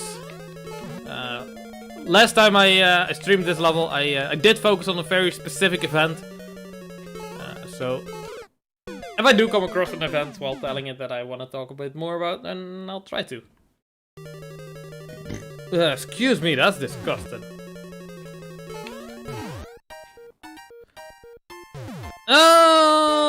Yeah, anyway. I was talking about cycling across Switzerland. How is the Netherlands? It's great, I love it here actually. Like in terms of places to live, I think it's one of the best places. Like, yeah, things are expensive here. That is a problem. Things are expensive here. And we do pay a pretty hefty tax rate. But at least I'm mostly happy with where the tax money is going. I mean, some of it is obviously getting lost in all the bureaucracy and stuff, which always happens. But in general, we've got good education, we've got good healthcare. We've got good infrastructure, so I'm pretty happy with the Netherlands actually, which is part of the reason why I do enjoy cycling so much, because like, cycling over here is just so normal, I guess. Like for a lot of people, especially in America, it's like, when you go out cycling, you go out cycling, and it's like a whole big deal. But over here, when you go out cycling or go for a walk or anything, it's like just going outside. It's really casual, you know. But I guess that's also to do with again coming back to America, with how car-centric everything is laid out. I've been watching a lot of videos on like zoning laws in the US, and they're all pretty shit. The videos aren't, but the zoning laws in the US, where you basically aren't really allowed to mix uses together, which is really weird to me, because like, there is no area in the Netherlands which is not mixed use. Like you got residential areas, and inside of residential areas there's always gonna be like a supermarket, or shit, I messed this up. There's always gonna be like a supermarket. Oh fuck, that guy is coming as well. Okay, I'm just going. Okay, I'm a pro gamer. I solved it. There's a supermarket, a dentist, a couple of schools, like multiple schools. Like the types of houses are also like a bit mixed, but in the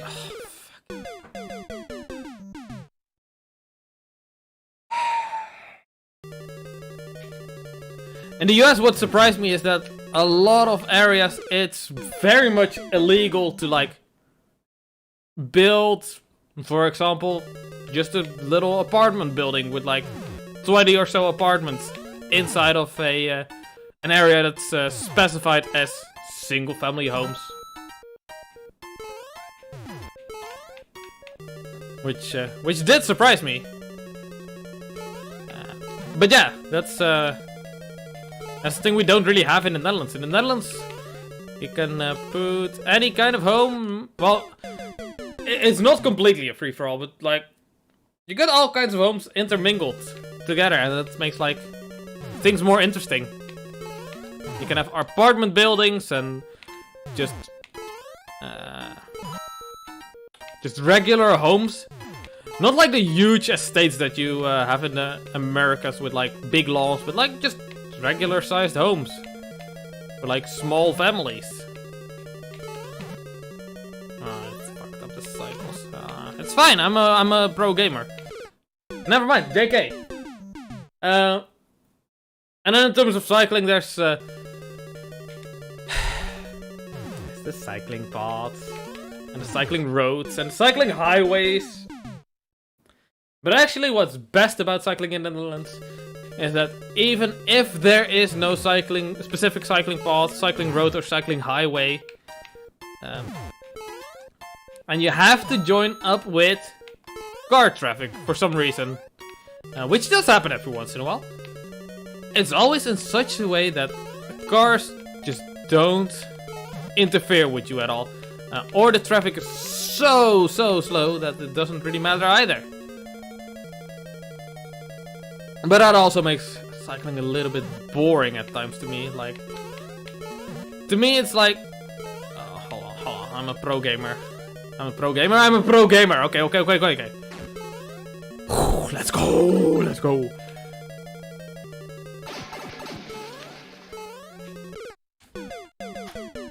Just too early. That was close.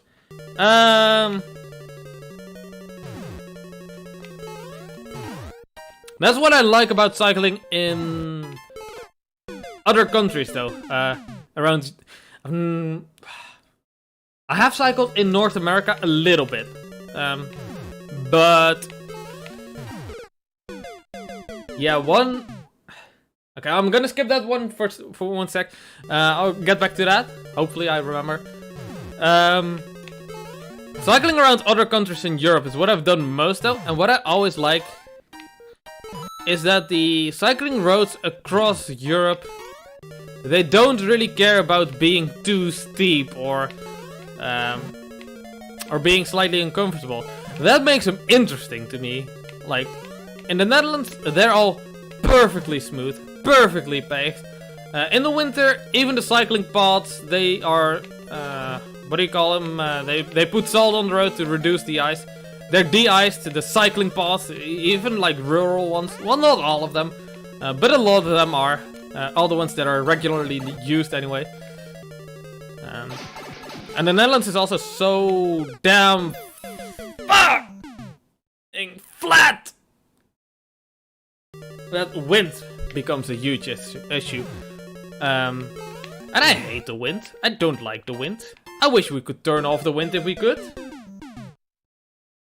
But really, we can't. So, we're gonna have to deal with it. I mean, there are tricks that are being used more nowadays than back in the day. To like, make sure that cycling paths aren't perfectly straight, wind tunnels. They're kind of curving in between and out of buildings, if possible. Like, if they're going through cities. But in rural, like, farmland areas, you really can't do anything about the fact that there's gonna be wind. But outside of the Netherlands, there are actual hills and mountains and nature. We don't really have nature in the Netherlands. That's the thing that I do not like about the Netherlands. Like, we do have nature, but all the nature that we do have is very much like pristine and well kept. It's not like, it doesn't feel like real nature to me. Something about it. It's like, any place you do go in the Netherlands, there's like perfectly paved roads and cycling paths and signs everywhere pointing to the right direction so you don't get lost anywhere. What the fuck is wrong with me? I'm out of water. Shit. So yeah, that's one of the things that I don't like about the Netherlands. Is that to kind of feel like you're actually detached from reality and inside an actual forest. you have to go across the border. Luckily, I live pretty close to the border, and there's actually a forest.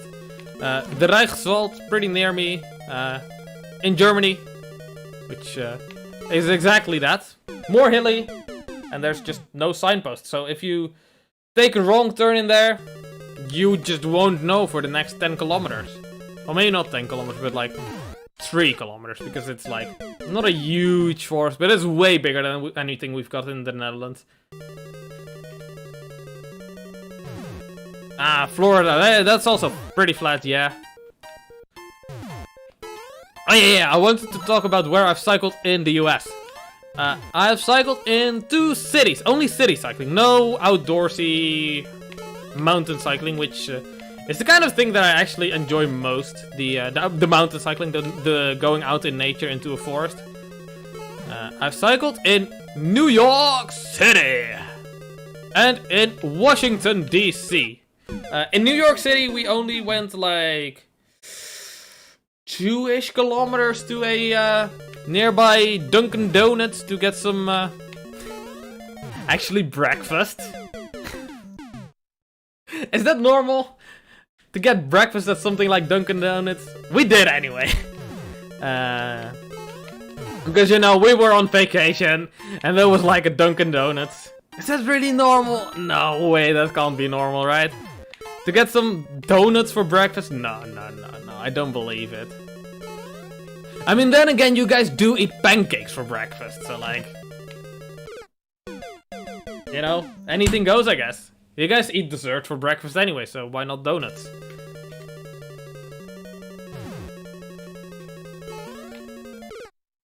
Alrighty then.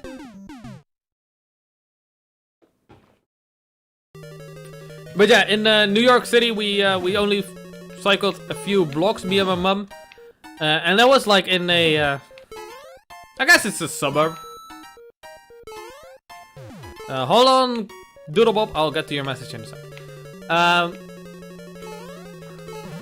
Yeah, we only cycled like a few kilometers there, not too much. It was quite a deserted little suburb though, so it was quite nice. It was a very gritty kind of city though, which was really weird, and you had to be on the road where the cars were, but at least there weren't many cars, so it was like a typical American city, I guess, but it's still really foreign to me. Because it literally is foreign to me, because I'm from the Netherlands, I'm not from the US, so that's quite literally foreign. But yeah, and then also in Washington DC, we went on a little cycling tour, actually. So we weren't really allowed to pick our destinations and our route ourselves. We followed this really nice, lovely lady. Actually, she really did seem to know a lot about the things, and she seemed really excited to actually talk to us about that stuff. Actually, a lot of the people that I met in America were like that. Maybe because they're all like tipped professions, which is also another. That's a whole other topic where in America it's they're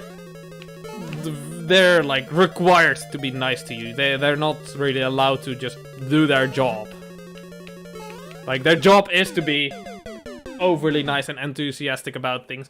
But that's a whole different topic that I'm not really gonna get into right now. Unless you find it interesting and want to hear more about my thoughts on that. But for now,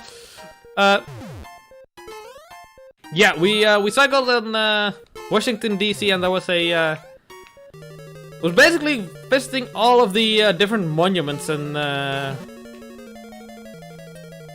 cemeteries, but like memorials, the monuments and memorials for all the different wars and such that the US fought in, that were around the what's it called, the National Park Garden, what's it called again? I forget.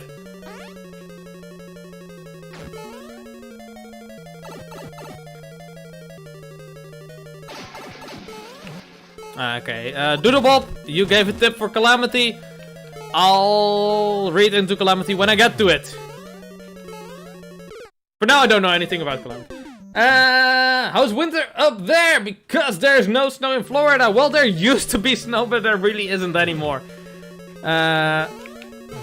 Like quite literally, when I was a kid, I remember like every year we would make snowmans, snow people, and there wasn't ever enough to make an igloo, but there was enough to try at least. And every winter you would go ice skating. And actually, that's actually another thing that's maybe fun to talk about. Like there used to be this whole ice skating competition, I guess? Marathon? Let's call it a marathon. Ice skating marathon. The 11 city tour. Which, as one might guess, would span 11 cities. And if the entire piece of water that stretched in between all of those was frozen over, then the 11 city tour would be organized. But it's not been organized in many years now because it just hasn't been freezing enough for it to be safe. The ice has never been thick enough in a long time. I think it was held once in my lifetime, but I was young. I was a young boy. But actually, the funny thing is, the weather is now so nice that... actually, the tour, I should say as well, it's, I think, 210 kilometers or so. So it's a pretty lengthy tour, but for ice skaters, you go pretty damn fast, so it's pretty doable. Now here's the thing. You know what the thing is with water? When it warms up, it goes liquid. And what can you do with liquid water? Now, trick question. You can swim in it. So in recent years, there have been people actually, instead of doing the 11 city tour, ice skating, in the summer they have been swimming it instead. The whole 210 kilometers. And they're not allowed to leave the water during that. For it to count. 210 kilometers of just straight swimming in water. Now, they don't really sleep per se, but at points in the trip they kind of like hang from a floaty, like on the side of a floaty, and like rest their eyes a little bit, and they eat in the water as well. Oh, that was a close one. And I think only one person has actually made it all the way so far. Shit. But yeah, that's absolutely ridiculous. So, short question, long answer. Now the short answer. Do we get snow? Very little. We do get a little bit still, but not enough to even make a few snowballs. Sometimes you can make a few snowballs, but not really. It's like, the people that are very, very optimistic about the amount of snow they've got in their hands, that will come up to you and say, yo, let's have a snowball fight. And they're like, they've already collected all the snow in like a full square meter of area. And that's just all there is to that. And it's still like very wet and filled with rocks and such, so it's not, just doesn't really work anymore. Which is unfortunate. But hey, it is what it is.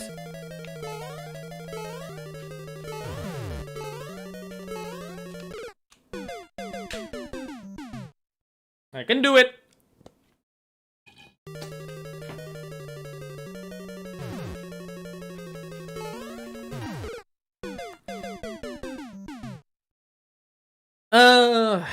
Yeah, I got this, I got this. You can see I'm making it over there more often now than I was like 5 hours ago. Like 5 hours ago, I was still struggling with start. So, hey, in another 5 hours, maybe I'll beat it. Maybe. No promises.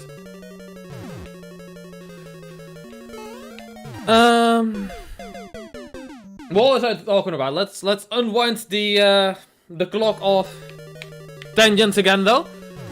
I did talk about my cycling that I did in the US and also in different countries as well. That's what I talked about in Europe. I'm excited to cycle in in Japan though. I want to go there next year, hopefully. Hopefully that's gonna work out all. And it seems like a really nice place to cycle as well. Because they've got not super many specific cycling pods. But they've got enough very rural areas that will make cycling a joy. Oh god, I'm fine. Never mind, I didn't fuck up.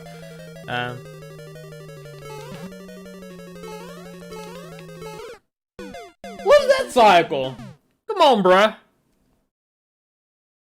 Yeah, come on. Ashamon. Yeah, at some point you asked what I liked about the Netherlands. I forgot that. What else do I like about the Netherlands?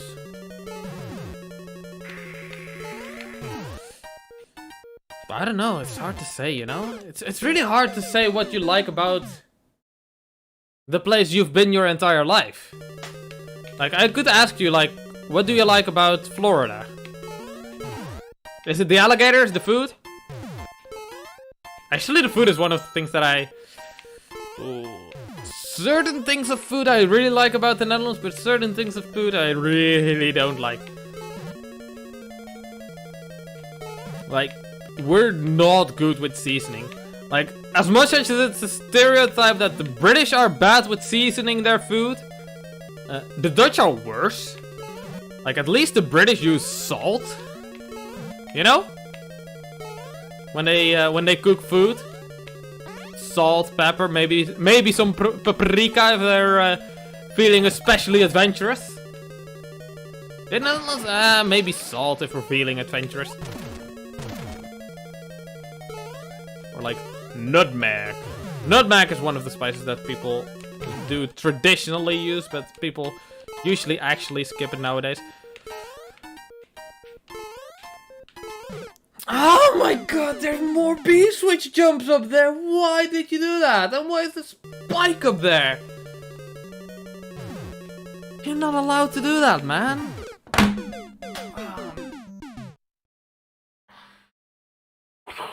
Okay, alright.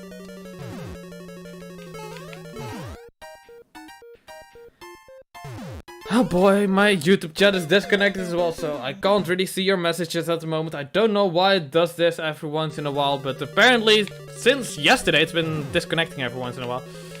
So if you did say anything in the past like 1 minute, could you please repeat it? I'm very angry with you though. You're a bad boy. That sounds wrong. Well, you're a rude boy? I don't know.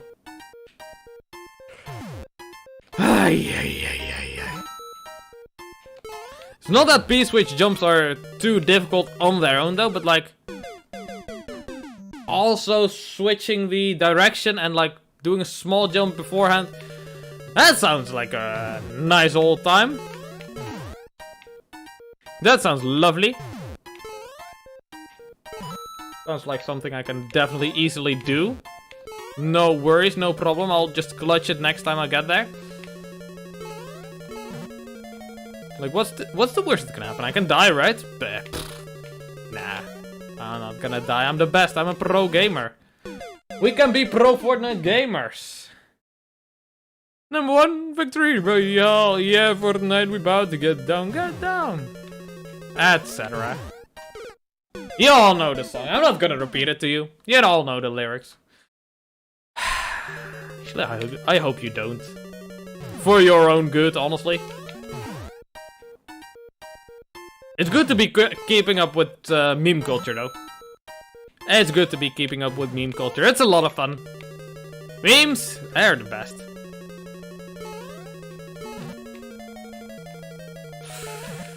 Ooh, that was tight. Oh, yeah, nice.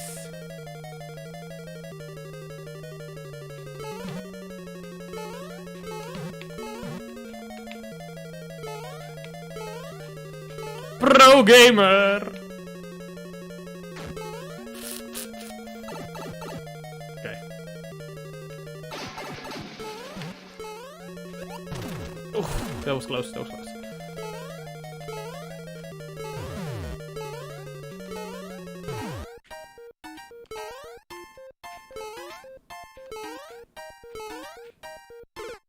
JK! I'm not a pro gamer.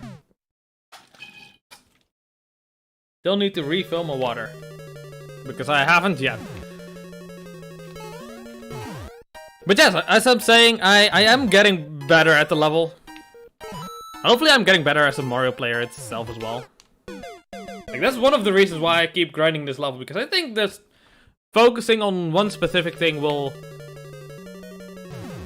improve you more than doing a lot of easy things. Like, if I played 6 hours of easy levels, I wouldn't be improving as much as if I were playing like 6 hours of levels that actually challenge me.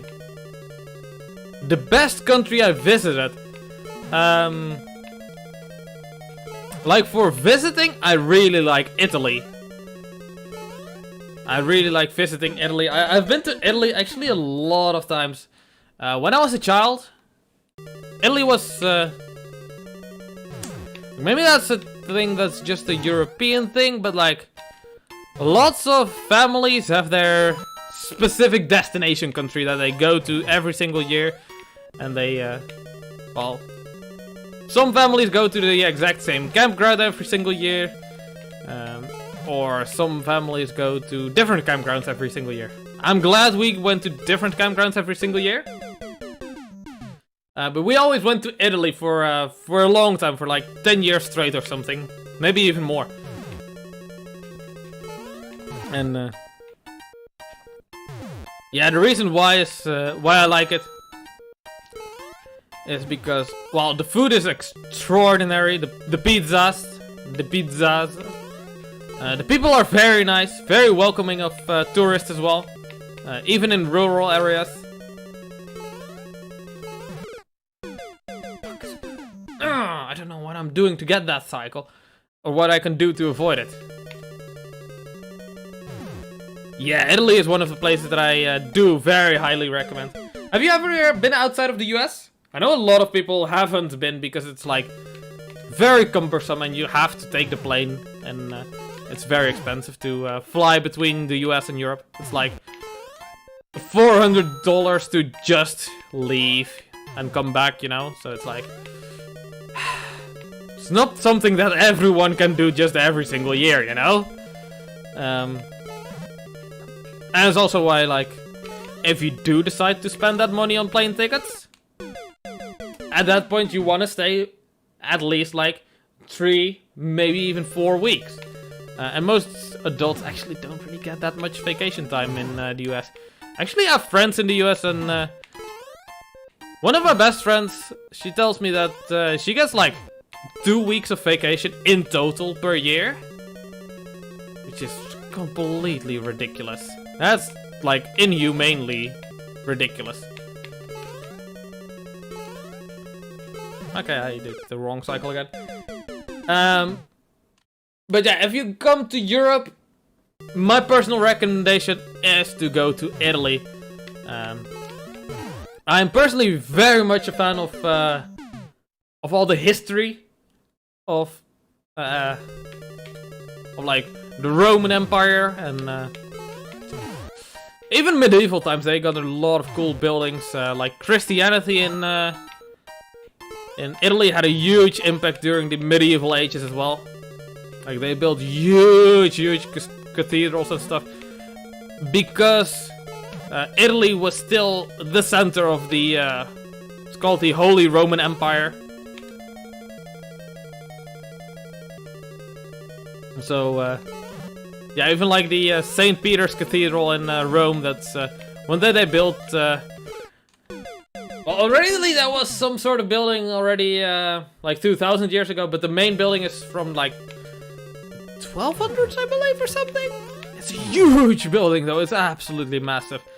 Rome is definitely one of the places that I do recommend, but as I would now also recommend everybody, wherever you do go visit, wherever it might be in the world, especially visit the smaller towns and places. Smaller towns and places, they have people that see less tourists, so they're less used to it. So they're like more surprised and like really giddy about getting someone from overseas. They're like, Wow, it's someone from America actually visiting us. Same with us when we came to America. We did get a very touristy route. But a lot of people that we met were like, holy shit, you came all the way from the Netherlands? I've only seen like 2 people here ever that were from the Netherlands. So that was really cool. But obviously it goes without saying as well, don't be an obnoxious tourist anywhere you go. Try to keep with the customs of the local place. Which is difficult. It's very difficult to keep as much with the local customs. But generally, just don't make too much noise wherever you go, and just ask things is usually the best way to go about that, to avoid awkward things. Though in Italy there are times when you can really fuck up, especially when ordering food, where you can ask what seems like a very innocent question, but in an Italian's mind, no. Especially in rural places where they're not as used to the tourists. There can be questions you can ask that just really rub them the wrong way. So that brings us back to the cycling tour. Yeah. My big tour to Rome. Obviously, we spent a long time in Italy itself. So at one point we were in a very rural area that, and we went to eat lunch at a restaurant that very obviously regularly only served Italians and local people. It was just way off the beaten path in a village that was a few years ago actually struck by a pretty big earthquake. So lots of it was just not very friendly to foreigners, like hard to navigate roads because like buildings were still collapsed and like roads inaccessible even years after the earthquake. So anyway, this is what you don't want to do when ordering food in Italy. Order spaghetti bolognese. Now why is that?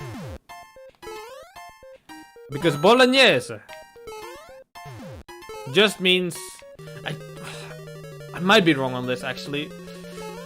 It means like what kind of ingredients are in the sauce, but not like what process goes into making the sauce. No, that's wrong. Bolognese means that it's from the region of Bologna. And we were not in the region of Bologna, we were just somewhere else. So obviously whatever sauce they're making is not from Bologna, because they're making it over there, so it's not Bolognese. And I can very much respect that.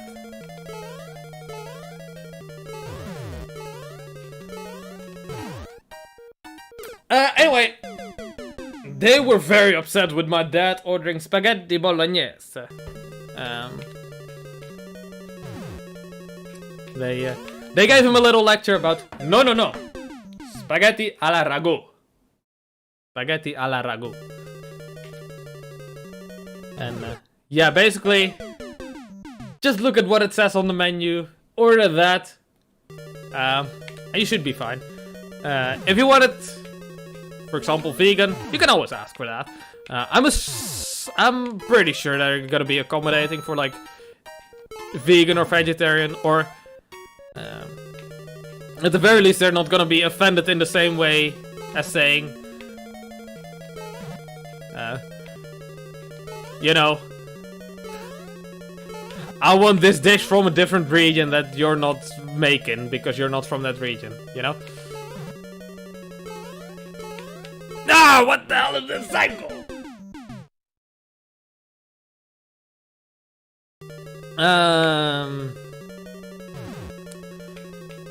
So yeah, even if you're at a restaurant that might not regularly serve like fully vegan or vegetarian dishes. Actually, most restaurants in Italy at least have some sort of fruit on the menu. For example, one big item in Italy. Holy shit, I fucked up. That I really enjoy is Just melon. I think it's like cantaloupe or something. I don't know. Just some melon wrapped in prosciutto ham. That's really good. Recommend that if you go to Italy. For like a nice, cold, refreshing snack that is not super sugary like gelato. Definitely do try the gelato though, but not always do you want the super sugary gelato. Or the frozen stuff.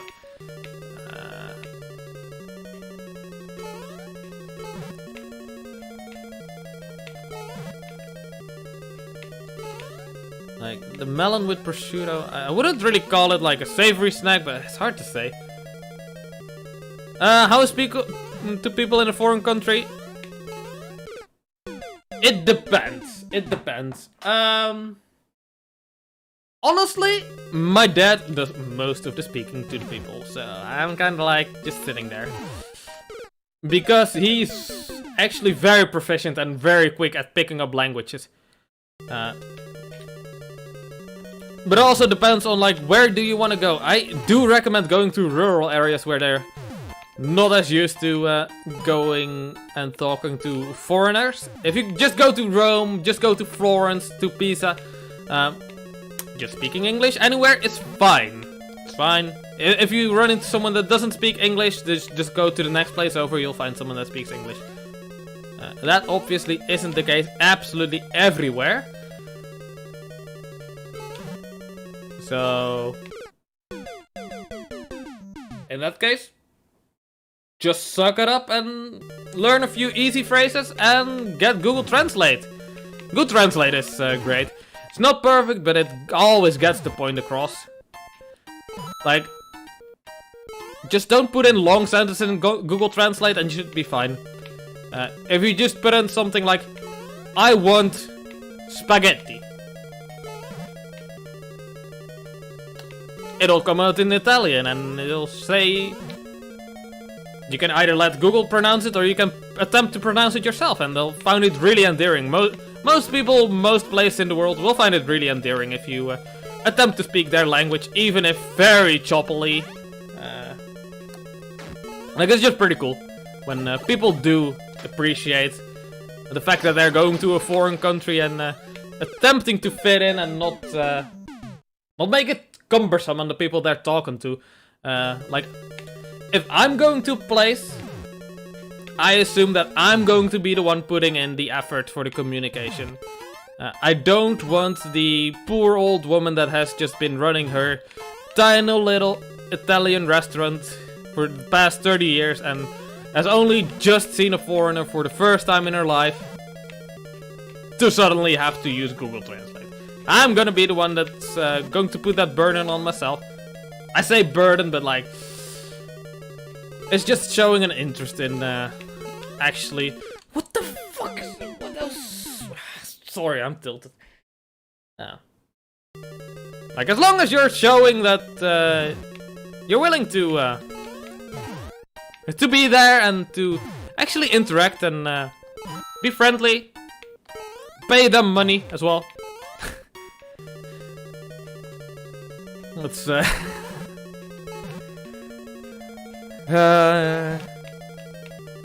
so like, tipping in general is not as huge in Europe as it is in America.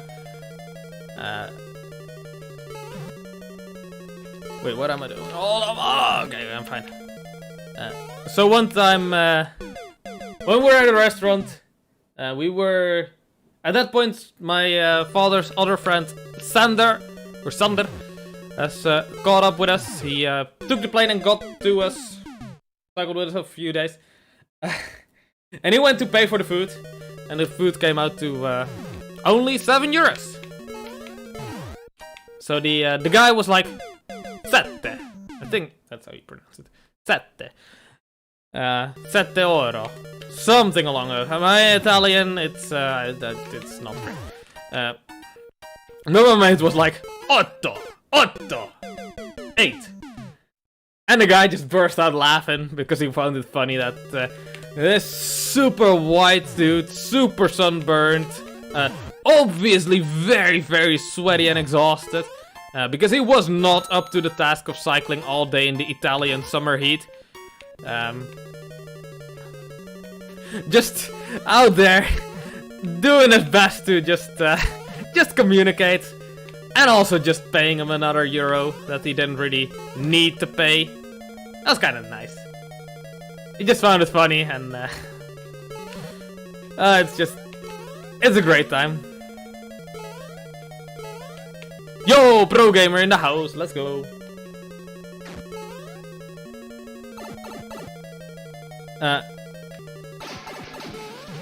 But yeah, that's the one thing that I'm concerned about with my trip to, well, not the one thing, but one of the things I'm concerned about when I do visit Japan. It's gonna happen at some point. Talking to people in rural areas. If my trip goes exactly as I'm planning it right now, which it won't, but if it goes even remotely as I'm planning it right now, then I will come through very rural areas, and Japan is known for having very low English literacy. And whatever English they do speak is with a very heavy Japanese accent, and I can very much understand why that is. Their writing system is different, which makes it very hard to phonetically write out English words. Because after every consonant there's a vowel, and in English that's not the case. Like even the word English, you can have English. That's like a few consonants in a row, and that's just not a thing in Japanese. What's wrong with me? So I can understand why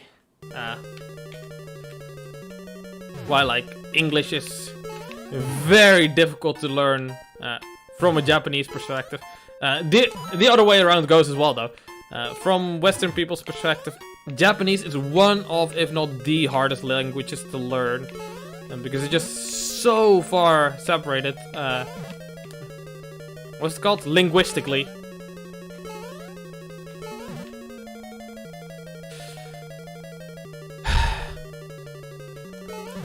But from what I've heard, even in Japan, people are very happy when people, very obviously foreign-looking people, do attempt to make an effort to communicate. And honestly, communicating with people in their native language is a lot of fun, even if it's choppy and kind of janky. I am just not paying attention here. Yeah, that was never gonna work either way, but I wasn't dead yet, so I was just gonna continue anyway. Yeah.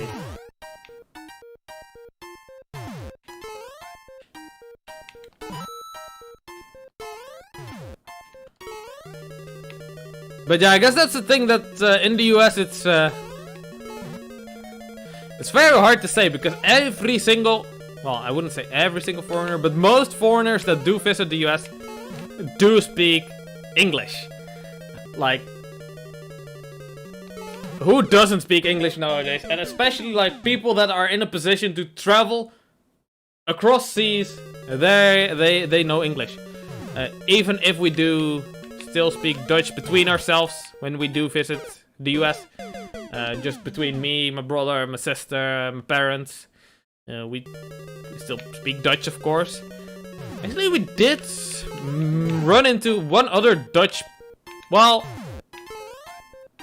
a person that has married a Dutch person. They were from the US themselves, but they did know a few words in Dutch, so that was nice to, was a nice surprise to speak someone that knew very, very broken Dutch, but still. I don't have any water. I should refill that bastard. Because I want more water. Stay hydrated.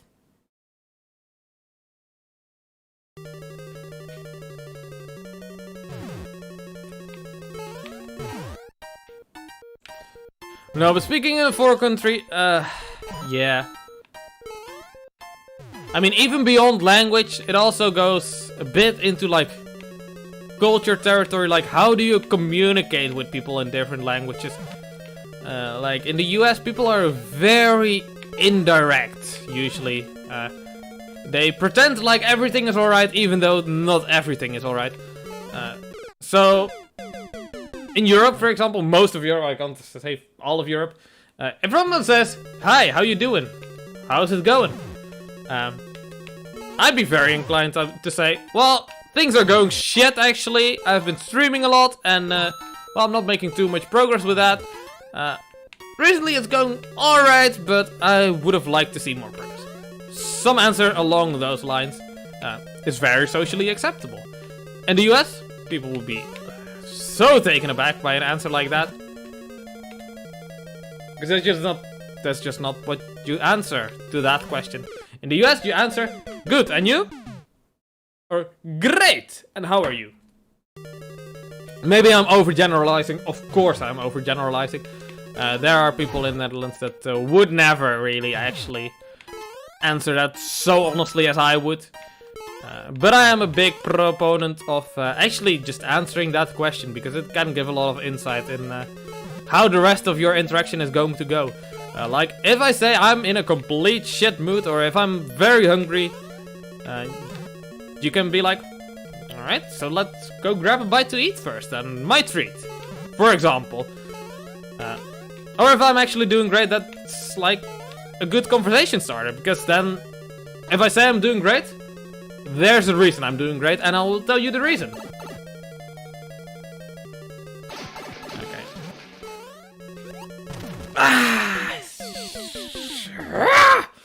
Okay, I can do this though.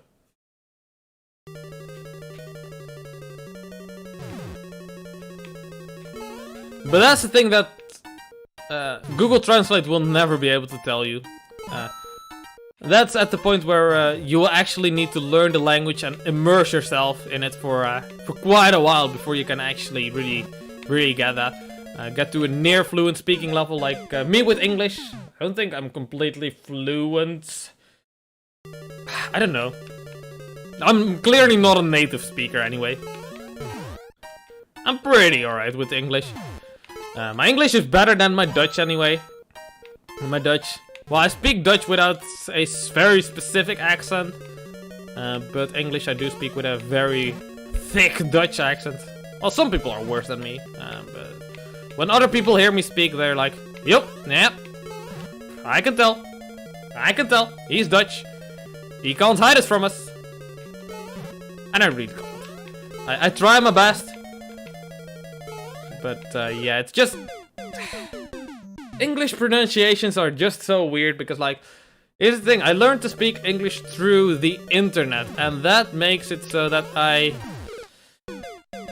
don't... Like, when I was just learning it, I just don't know what pronunciation comes from where, you know? So you kind of mix and match pronunciations and words as they come naturally to you, or as you hear more of them. So one of the first few YouTubers that I actually watched, like back in like, I think 2007, 2008, is ShadowWolf810, which is a lad. I think he comes from like Texas or Alabama or something like that. The American South. But I did not know that. I could not tell that he had a southern accent. But when I went back to his videos later, I'm like, wow, he has a southern accent. So maybe that kind of messed up my pronunciation for a while. Because, like, recently I learned that actually the letter R... I fucking hate the letter R in English. Apparently the British pronounce the letter R more along the same way as the Dutch people do, like with the tongue like right near the front of the mouth, and Americans are the ones that pronounce it like further back in the throat, with the tongue not really connecting to the roof of your mouth completely, which that's just so difficult to me. Like words like rural. Like if I were pronouncing it with the Dutch pronunciation of the letter R, it would be rural or rural. Rural. Rural? Rural. The rolling R. And that comes to me very easily. I can do that. But then it's very difficult for me to go from that into like the English pronunciation of the letter U. Like rural.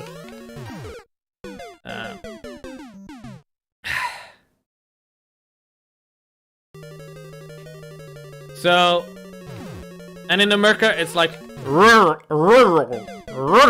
and I just can't. So tilted by my not having water. Fuck, I'm gonna get some water right now. I'm sorry. I gotta get water. I keep sipping from an empty bottle. Have you ever done that? It's such an annoying thing to do. Hold on, I'm also gonna sit right here so you can actually listen to the music. Alright, be right back. Yeah, excuse me.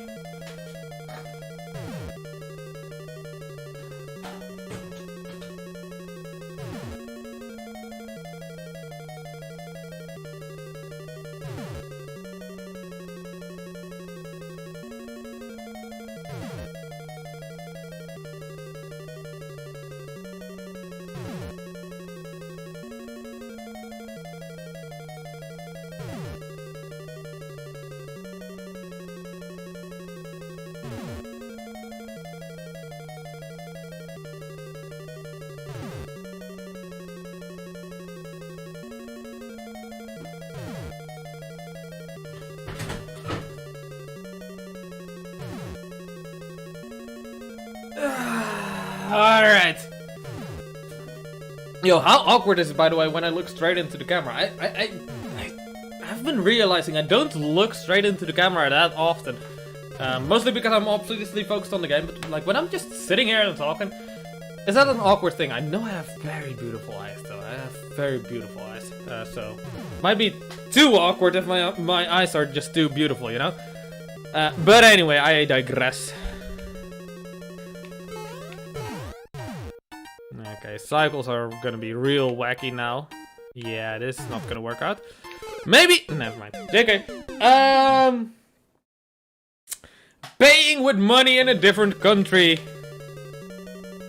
Real simple. Just get some money from the local country. Most countries you can still pay with credit card just fine, and your bank is gonna actually. Sometimes there's a very small charge per transaction, but mostly you just go to an ATM, and if you have like a credit card or even a debit cards you can actually take out money in most places globally. But with a credit card you can definitely take out some cash and just work with cash as much as possible. Which nowadays you can't pay everywhere with cash. I feel like my one bumper button that I use as a run button is not always working, by the way. Maybe, I don't know.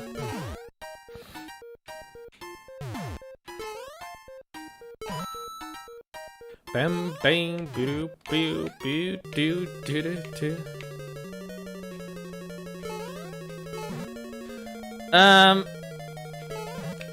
But yeah, I personally don't even have a credit card at the moment, but I do want one for when I go solo across the world. Also, across Europe, across the entirety of Europe, I think even in Switzerland. Just euros all around, so. If you want to do like a full trip across several different countries in Europe, that is very easy. Just get some euros, make sure you, I don't know. Just make sure you have a euros, I guess. It's very simple. Most places still take cash. Some don't. But, yeah, it's like... It's not a big deal. Alrighty.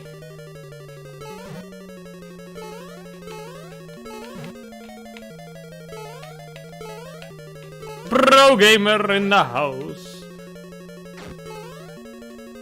Okay, here we go, here we go. So close. Sip of actual water, hell. Oh, sorry. I don't even need to look at a screen to play the game. Look at that, I don't even need to look at the goddamn screen. Wanna see how far I can come in the level while looking straight at the camera? Next live I'm gonna try that. Just look straight at the camera the entire time. Until I get to the subworld, maybe. No, never mind. Okay, let's look straight at the camera, see how far I can come. Just gotta use my peripheral vision. That was actually pretty good. That was pretty good. Okay, again. Ah, fuck. Okay, never mind. It's not working. It's not gonna work.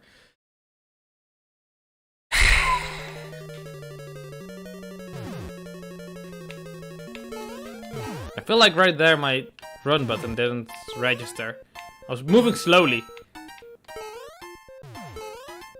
And I wasn't as slidey, floaty as you would normally be.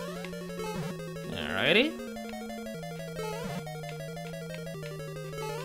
I messed up the cycles. Ah, never mind, I'm joking. I'm a pro gamer. Number 1 victory royale. Yeah, for tonight we're about to get down. 10 kills on the board right now. I just wiped out Tomato Town.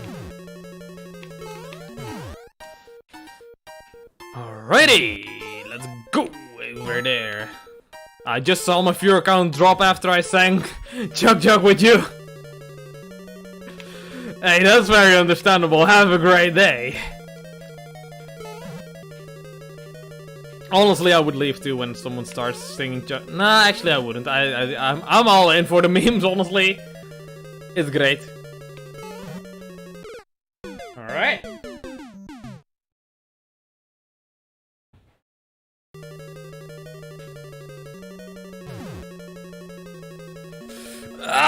Okay. Well, I deserve that.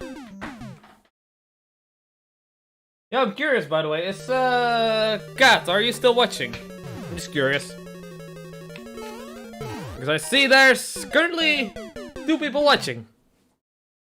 Which is 2 more than 0. Alright, it's fine now. And I know it says 3, but one of them is my own preview thingy, so it's 2 people watching.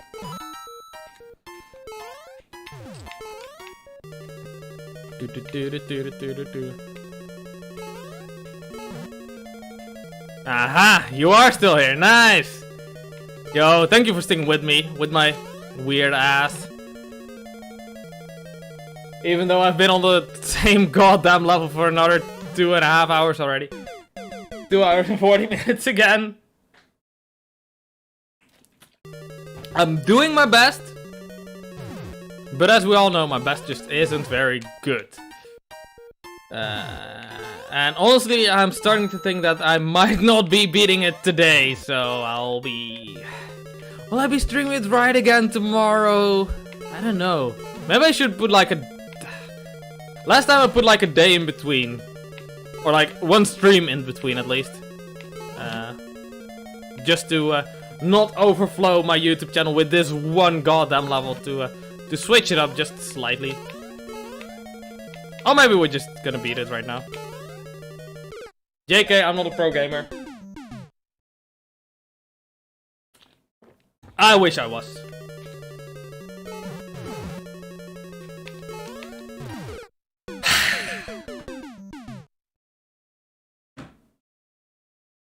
Just check the time real quick on my phone. I actually get notifications on my phone only when I get new subscribers, which is interesting. Because I don't get them on the desktop. Well, I do get notifications actually, but I don't really open the notification on the desktop. I just let them stack up actually. So on, I use Firefox as a browser, and on the YouTube tab it shows a little number, like right before the word YouTube, like at the top, and shows a number for the amount of notifications that you've had but not opened, and it's above 90 at the moment. I want to see what happens if I reach 99 on that. Seems like fun. At this current rate, I'll reach that maybe by the end of the month. Typing don't work. Why don't typing work?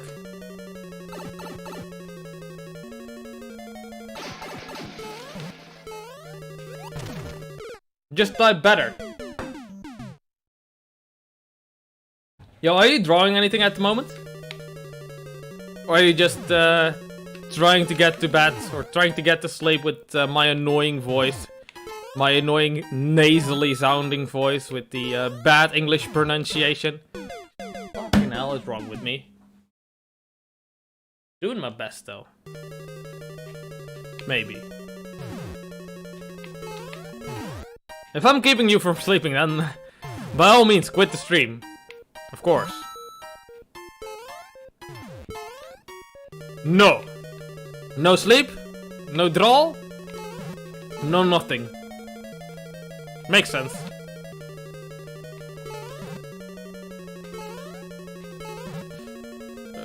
Ready.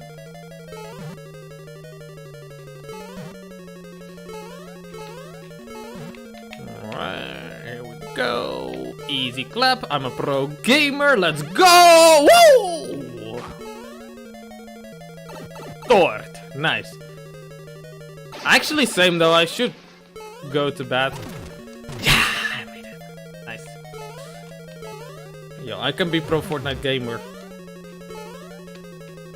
#1 victory royale. Yeah, Fortnite we bought. It's such a shit song, and I love it for being so shit. Oh, fuck, GG fell again. Okay, I'm gonna pause to actually fix this last for 1 sec. I should probably get some like Velcro tape on top of the bunny. Oh, the bunny.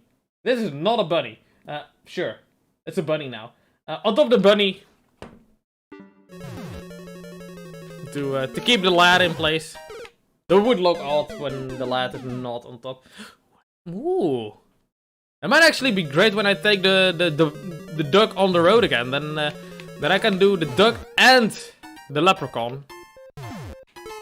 And no one will ever know how the leprechaun is staying there, because there will be Velcro tape that you'll barely be able to notice. That sounds great and lovely. Would be annoying when it starts raining outside though. Because it does tend to happen outside. Like water falling from the sky. Now I want to do that. Fuck. Yo, where do you get Velcro tape and how expensive is it? Can you order that shit online? You probably can, honestly.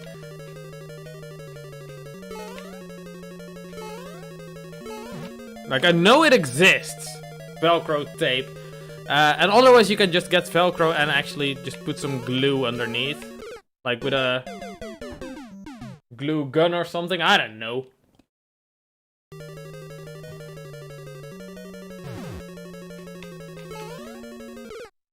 I don't know if that would be worth the effort though, but it would be so cool. Like, alright, at least Kat has seen my vlogging video, but I don't think Very Smart has seen my vlogging video on my other channel. But basically I went around cycling and I took this duck with me. On the road, on the bicycle trip. For like 4 days straight, out camping. With like a lot of luggage with me, and then the duck just sitting right on top of all the luggage. And yeah, I got a lot of good laughs from people, just really not expecting to see someone with a huge duck just cycling past. It was the best. It was the best.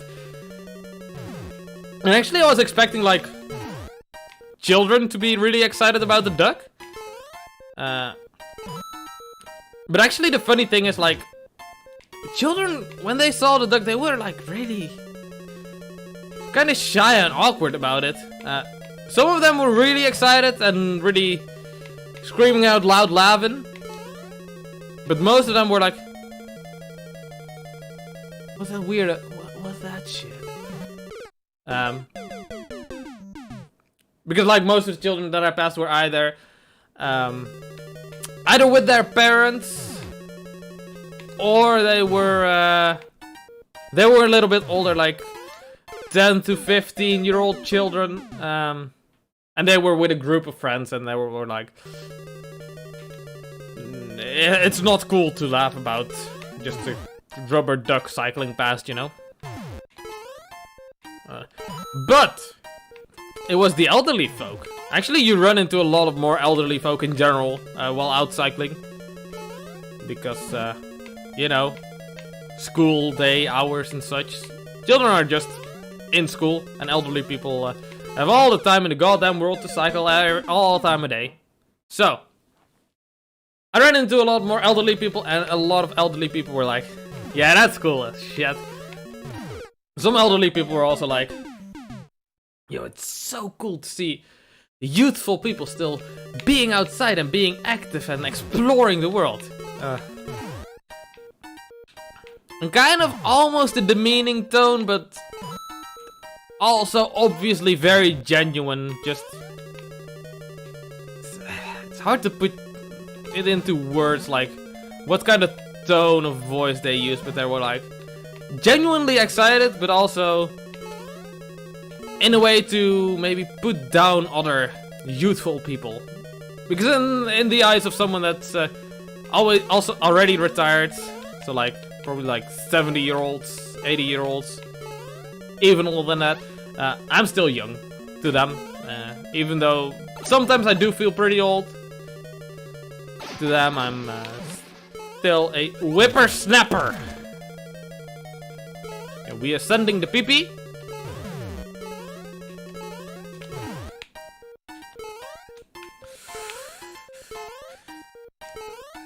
Ah! Alright, well that's fine. I didn't want to win anyway. It's fine. Hey, we passed the 7 hours, by the way, a few minutes ago. Like 10 minutes ago. So that's cool.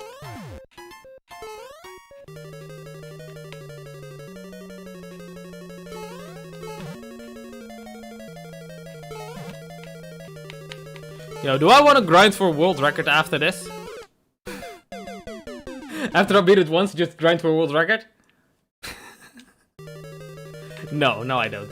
I kinda do, but not really. You know? But I kinda do.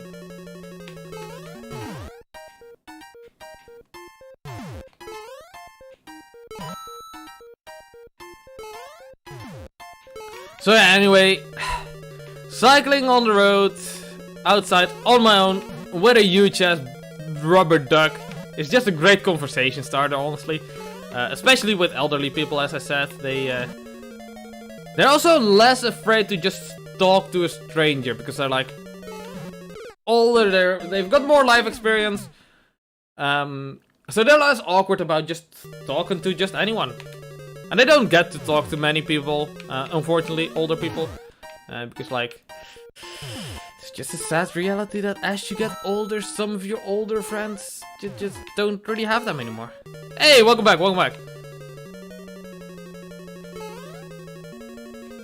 Yo, did I say fuck you already? I don't remember if I told you to fuck off with your shit level and your double P-switch jump at the end. Fuck that. I don't know if you were there to hear that. But I did see your double P-switch jump.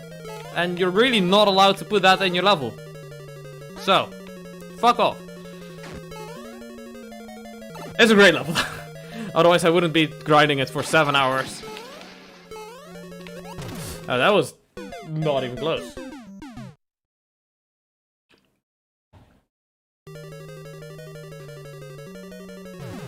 Oh wait, you were be right back for a lot longer than I expected then. Let me repeat what I said about the currency thing, alright? Because you did ask that question and I do want to answer you specifically and not like people in general. The currency thing. Just get local currency. That easy. If you have a credit card, you can basically just use it everywhere. Everywhere where you would just use a card to pay, you can just use it. And sometimes, depending on your bank, there might be a small charge per transaction. So if that is the case, then just go to an ATM. Any ATM will work for any credit card. And just get some actual physical cash. Cash is still accepted in most places in Europe. Especially if you go to Southern Europe, cash is accepted basically everywhere. More Northern Europe, you start to run into a few places where you're only allowed to pay by card. But not many, so if you get some cash, just go to the next place over if you're not able to pay by cash. And usually people are pretty accommodating for the bumbling old foreigner trying to fit in. So yeah, people are generally pretty nice to the people that pay them. Usually, especially when you shop at like small shops where you're directly talking to the owner or the owner's son or daughter or sister or like small restaurant businesses. They're great. I love them.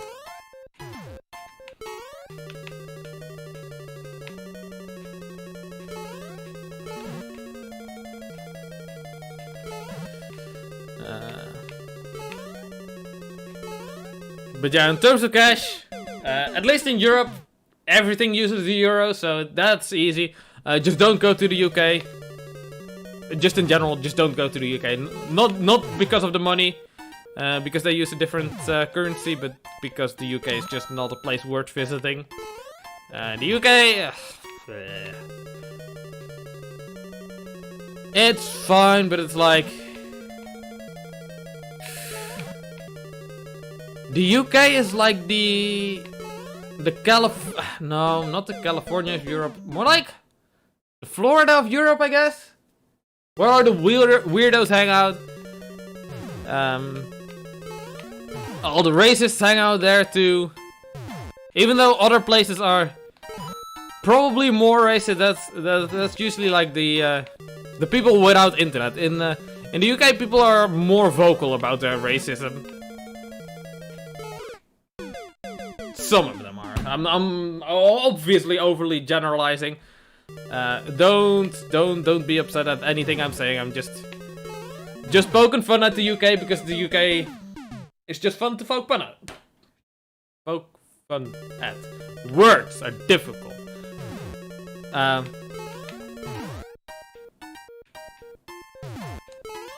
Actually, the UK is more to Europe, to mainland Europe, as the US as a whole is to the overall of Europe, you know? If that makes maybe more sense.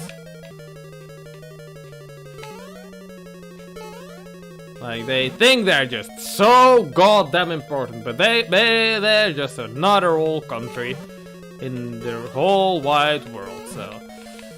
Anyway, I'm just playing Mario Maker. I'm just an old fart, playing Mario, having fun, hopefully.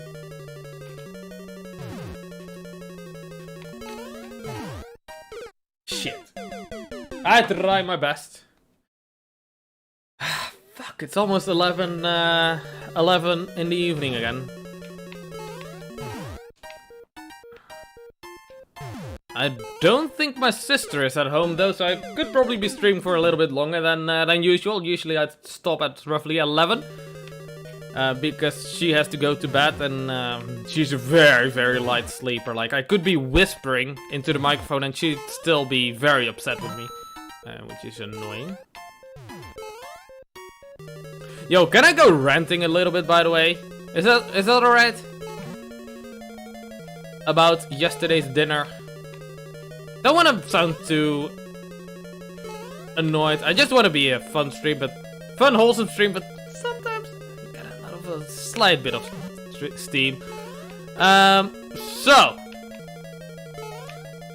yesterday, me and my mum were we were the only ones at home eating dinner, and usually when that happens, we eat chicken because we are the only ones that eat chicken, which is nice. So we get the opportunity to eat chicken. Well, anyway. She does the groceries and like 5 in the, I guess you'd call it. Okay, hold on. I gotta really, okay, never mind. 5 in the afternoon, right after my work, I discovered that not only does she want to make chicken, which is like our usual dish, she wants to penne chicken, which if you've ever penne or breaded is also what it's called. Penne anything in general. It's a really tedious process. It makes a lot of mess. Takes a while. It takes a lot of while to clean up. You get very messy hands from it. Everything starts to get sticky. So I'm like, alright, fine, we're gonna do that. So like at that point it's already like a 2-man job to do that. Like on a regular weekday. Not a weekend day, but a weekday, like Thursday. So I'm like, sure, let's do that, it's fine. So, at 5 o'clock, after my work, I found out she also wants to make a risotto with it. Now, risotto is delicious, I love it. Thing is, as soon as you've got all the ingredients in place, everything chopped, everything just laid out on your cutting board, everything ready to go, it still takes like 35 to 40 minutes to prepare. And during that you have to stir it constantly. You have to stir it constantly. It's not a thing you can just set and forget. So during that we have to bread the chicken. Now during also the making of the risotto, I discovered that my mom also wants to stuff the chicken. So stuffed and penne, which is really just difficult. It's very difficult to do. But so anyway, as time goes on, I just learn more and more things that my mom wants to do with the dinner. And it starts adding up and adding up, and I'm like, Jesus Christ! What do you want me to do for dinner on a Thursday? Gosh darn it! So that's why this stream was originally actually scheduled for yesterday. Originally I wanted to do it yesterday, but with the amount of effort that I had to put into the dinner, I just had to reschedule it. There was no way I was gonna do all of that and then still be excited to stream afterwards. So this was like an hour and a half just straight up cooking. No real downtime. So that's my little rant. Oh, one more thing. In the end, it didn't even taste good.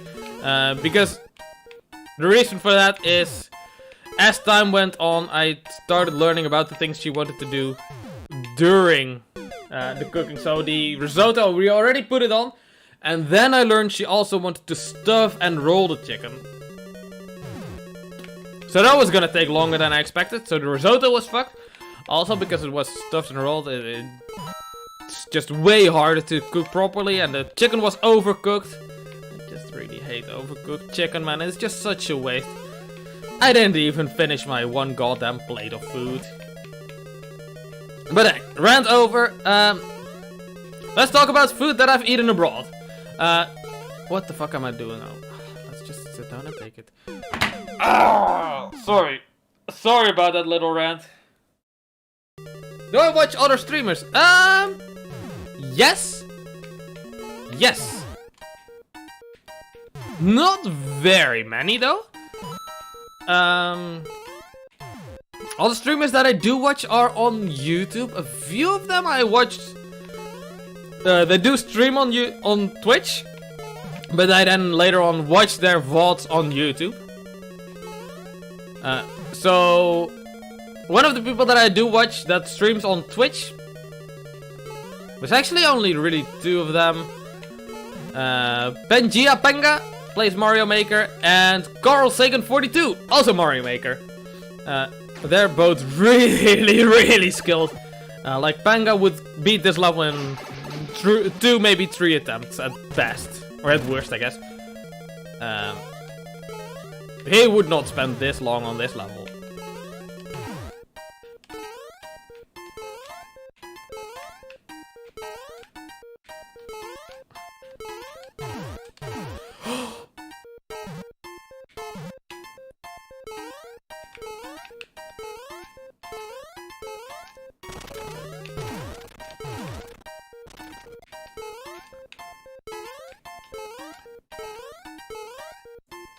Ah!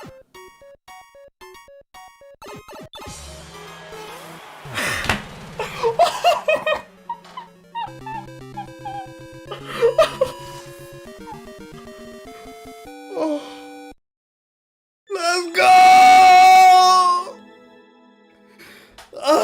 Within 7.5 hours. Holy shit.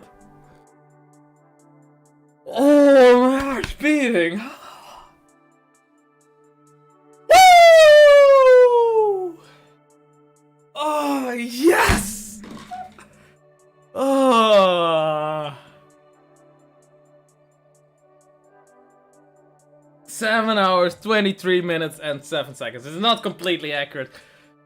Oh, holy shit. Oh, that's it, baby. That's it. Oh, I clutched that so hard. The second half of the subworld. Holy shit, the subworld was way longer than I expected. Woo!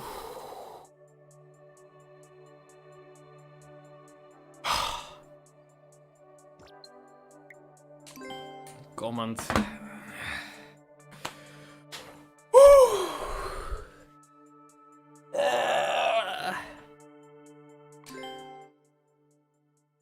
What do I even comment at this point? Oh, I'm dying, man. Oh, that gets the adrenaline pumping. Woo!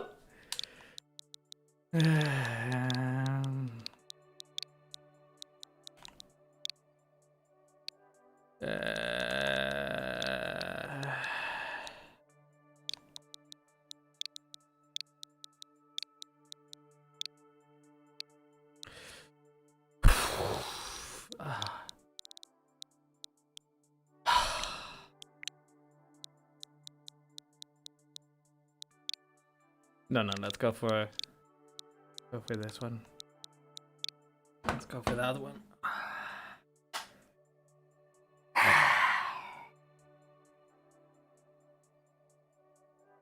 Oh, yay.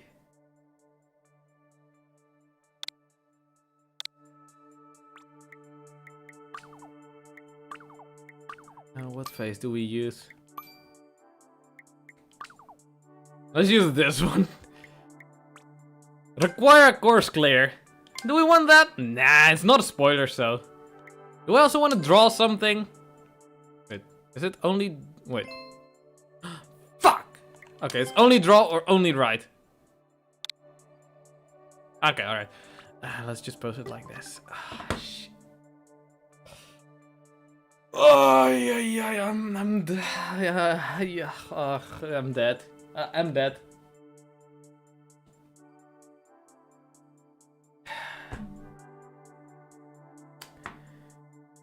So.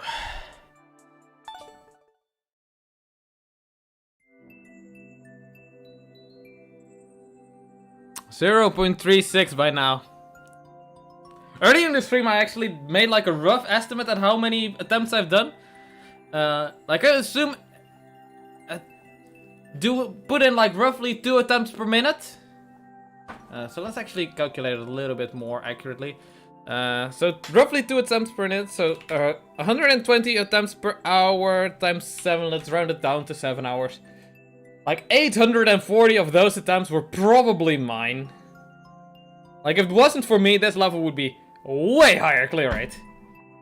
Like it would be 8 in 1600. It would be like 0.5%, I think. Something like that.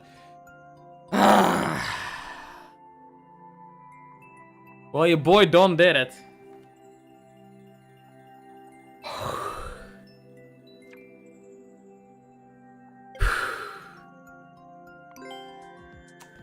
Well, let's play a few easy levels. Like, really easy levels. While I answer the rest of your question. You have those as well. Fuck, I'll get into them later. For now, I've had enough though. Holy shit, I've got a pretty good run going on Endless Easy. What the fuck? Fuck, I don't know if I can talk and play at the same time anymore.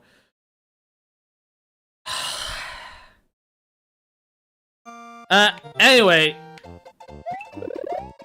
I watch Panga and Carl Sagan 42 on YouTube.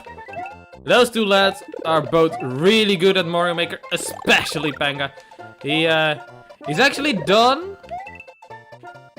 He just completed a few days ago 1,000 levels on Endless Expert without skipping a single level. Oh, I fucked that up.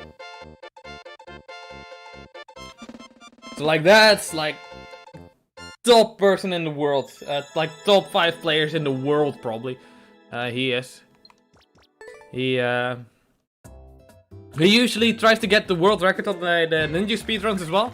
I've obviously never played a ninja speedrun. Unfortunately, those have ended. And I'm not doing any more of those. But he's always getting the world records on those, which is really impressive.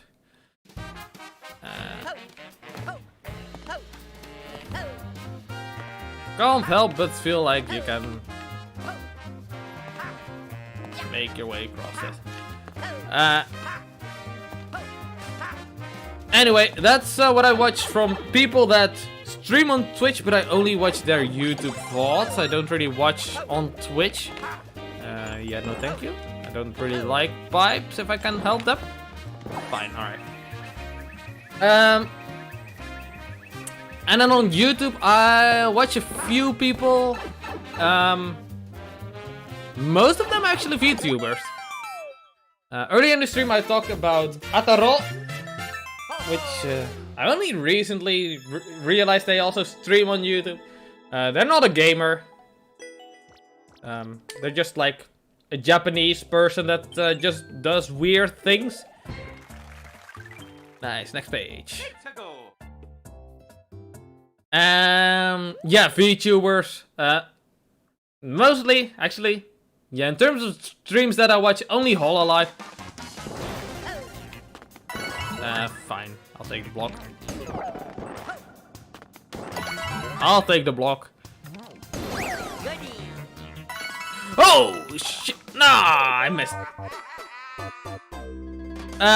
So yeah, VTubers from Hololive. Especially the English ones. Gorgira, Ninomai, Inanis. Those are my favorites. Then, we've also got Calliope Mori, who's very great at streaming as well. And in terms of the Japanese side of the VTubers, let's take the door, fuck it. Oh, nice. I do have to say, I do like some of them as well. Korone and Okayu. There's Pekora. I mean, if you're not really into that community, it's really, they probably all sound the same when I say those names. But they're great fun. They're actually beyond being VTubers and Japanese girls, and I'm a big weeb. They're also just actually really great streamers, honestly.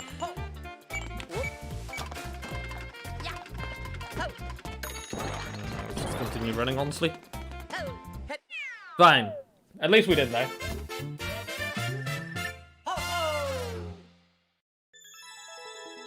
Yeah, you said that before. I don't know how to find small streamers though. Yeah, that's another thing. I did actually watch a small streamer years ago on Twitch. I actually watched him on Twitch. A Dutch streamer actually. He spoke in Dutch and played League of Legends. A guy called YEAAAAAAHHHH.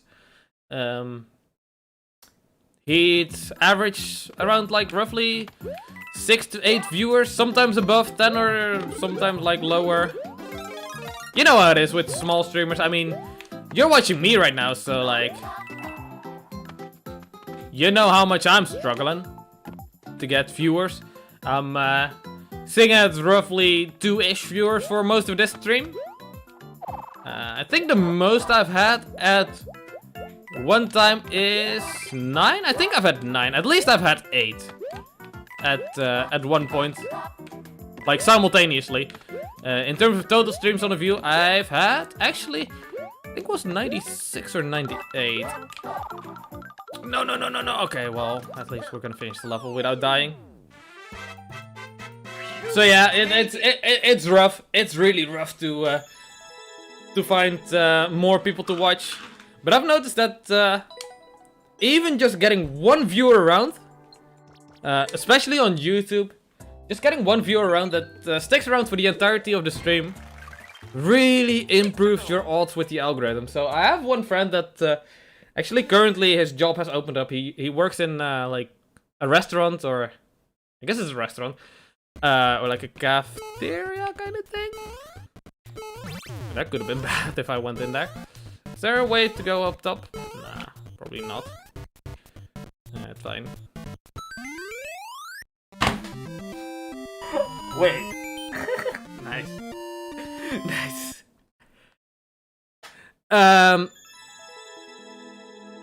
But yeah, when he would put on the stream, like just as friends do, as a nice move sometimes, I would notice I get like 3 or 4 times as many views, like over the course of the stream, as when he didn't. So when I was streaming just without him, oh no, bruh, oh no, there goes my, oh no, I can get it, no, come back, okay, JK, Lamau, it's fine though. There's another one, come on, get me. It's fine. It's fine. It's just a bit of hold right there anyway.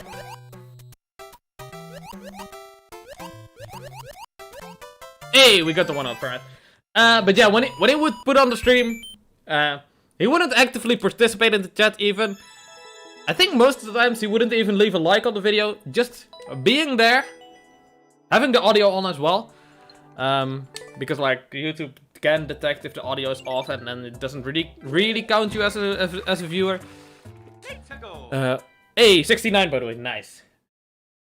I would notice that I would get so many more just random people stopping by.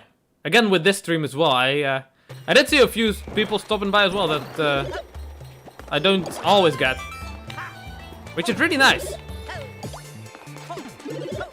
Do I have time to check all the boxes, or do I need to rush with the star? I wasted the star. Probably worth. Oh, let's get the cat. Let's play as a cat in Mario Maker 2.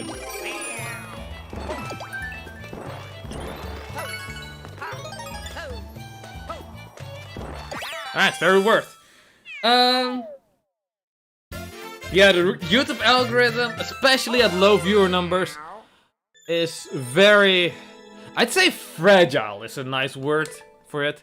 It's very fragile. Like, either it goes pretty damn well, like, as I say, I've been at 8 viewers at some point. Not consistent over a long period. I think my highest that I had for like 5+ minutes, I guess. Reach the goal without taking damage.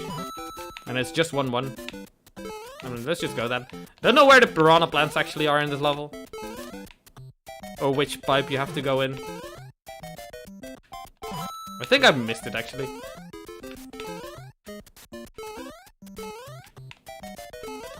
It's fine though. 1-1 is supposed to be an easy level, right? Yeah, alright, first try. But yeah, sometimes I get like tons of views. Sometimes I get like 100 views over the duration of a stream.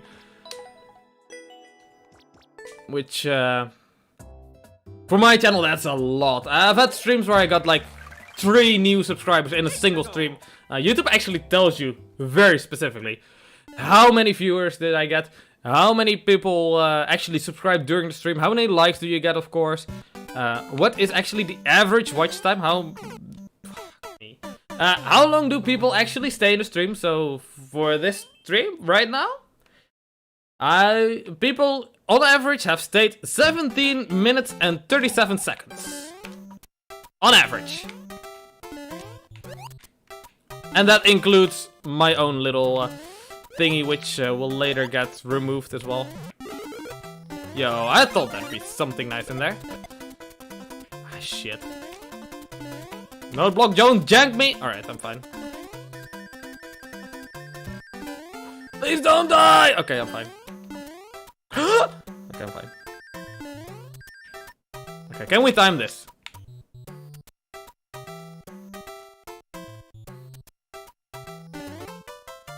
I actually did! Nice!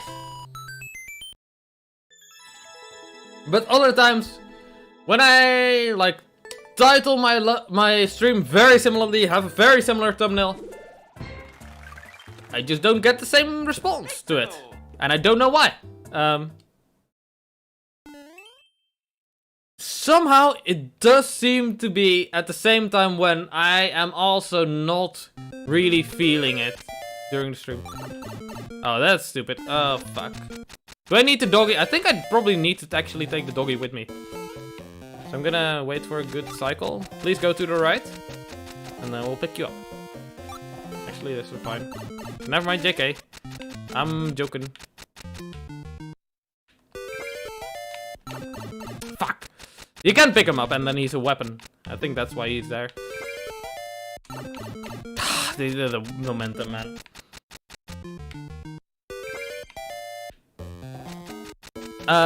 But yeah, sometimes the YouTube algorithm, man. Nobody knows what's up with the YouTube algorithm. Oh, for fuck's sake. Do I need to go back? I do need to go back. At least I'm getting 1-ups. Nice. I actually almost died there. Alright, cool. We don't need to doggy then. Just get that. But yeah. I mean, if I knew how the YouTube algorithm worked, I'd be at 1 million years and years ago. So, it is what it is. Why did I like that level? What the fuck is wrong with me? But hey, at least at the moment I've got something figured out that seems to be working. I mean, it's slow progress, but it is progress that I'm currently making. Again, I've already made at least 1 new subscriber today. What the hell is with this level? Okay, well, I guess we're doing like challenges. Ah, fuck. Gotta wait for the key. But I mean, if it was super clear what the YouTube algorithm wants, then everybody would be a millionaire, right? Oh yeah, doors in the water with froggy suit. There, Jank. Okay, alright. That's a really interesting level. I just hope it doesn't take too long. I just hope they aren't doing anything. I think this is our last level for today, though. Actually, I think I've had enough of this. Maybe. I don't know. Oh, you've got 1 more level? Is that one of your really hard levels? Or is it like a quick fun level that we can just quickly play? Because it's like pretty late for me. And I do need a sleepy sleep at some point.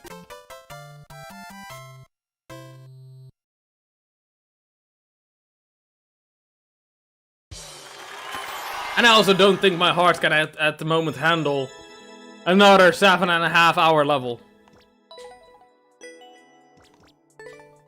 Oh shit, I should have pressed quit. I guess I'll open the level real quick and you know, check it out. See what it's about. If it's a quick and easy level, then we'll do it, I guess. Qasxz. I'll replace with 9 HB. Alright. Sure. Whatever you want, mate. 9 HB. JJ6. 3XG. Alrighty. Let's check it out. Run. as soon as you start. By Very Smarty. 40% clearance. Alright, nice. It looks almost like a full auto level, honestly. And people just don't really read the thing. I guess.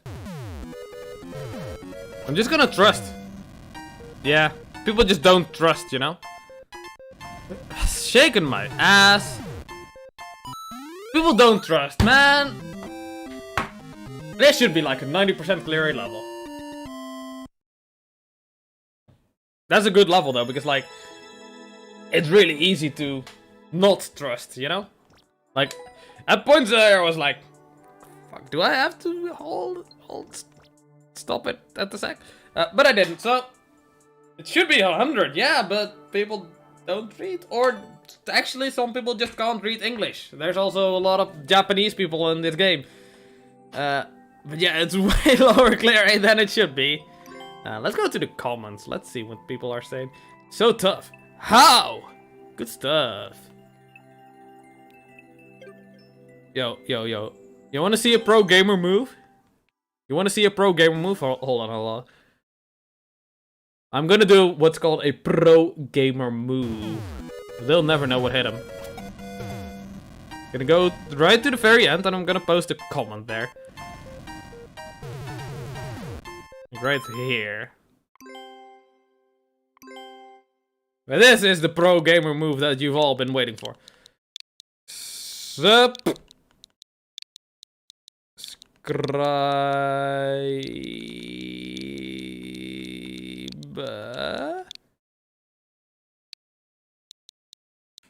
to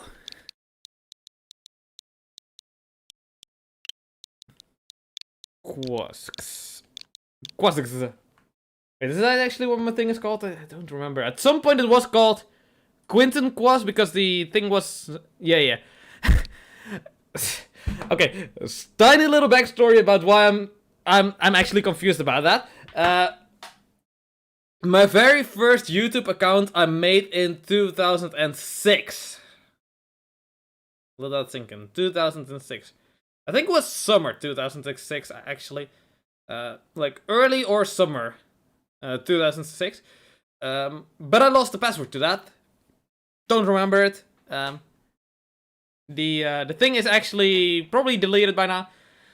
When I made this account, you could not use the same name again. If the name was already taken, it was gone. So I named myself Quinton Qasxz. Which is, Quinton is my real name. Also go by Quinty or Q. Qasxz, all nicknames of mine. So I named myself Quinton Qasxz. But then later on you could change it. And I just didn't remember if I actually did it for that account or not. But yeah, I'm Qasxz.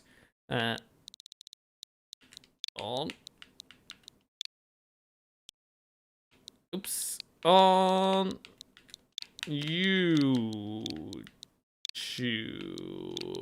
Do I type YouTube with a capital? Nah, that's fine. Alright, and then, what do we put at the end? Oh, I know what we're gonna put at the end. Very important. A good old ooh. Alrighty. Oh, that's beautiful. With a very cheeky wink as well. Post. Hell yeah. That's the gamer move. Nice.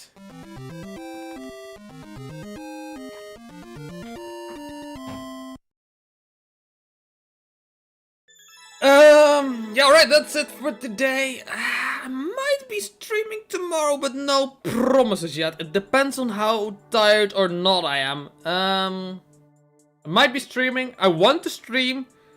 But today I was kind of tired, and really I probably should not have streamed with how tired I was. Took some caffeine beforehand, so it's that's how I powered through that. But tomorrow I'll see, and either then or Sunday. Next stream is probably going to be Mario Maker anyway, so it's gonna be fine. But yeah, anyway. Thank you so much for stopping by again, very smart. Kat, I'm assuming you're still here as well. Thank you too for for tuning in to the entirety of the stream. And yeah, I'll see you guys next one. Toodles!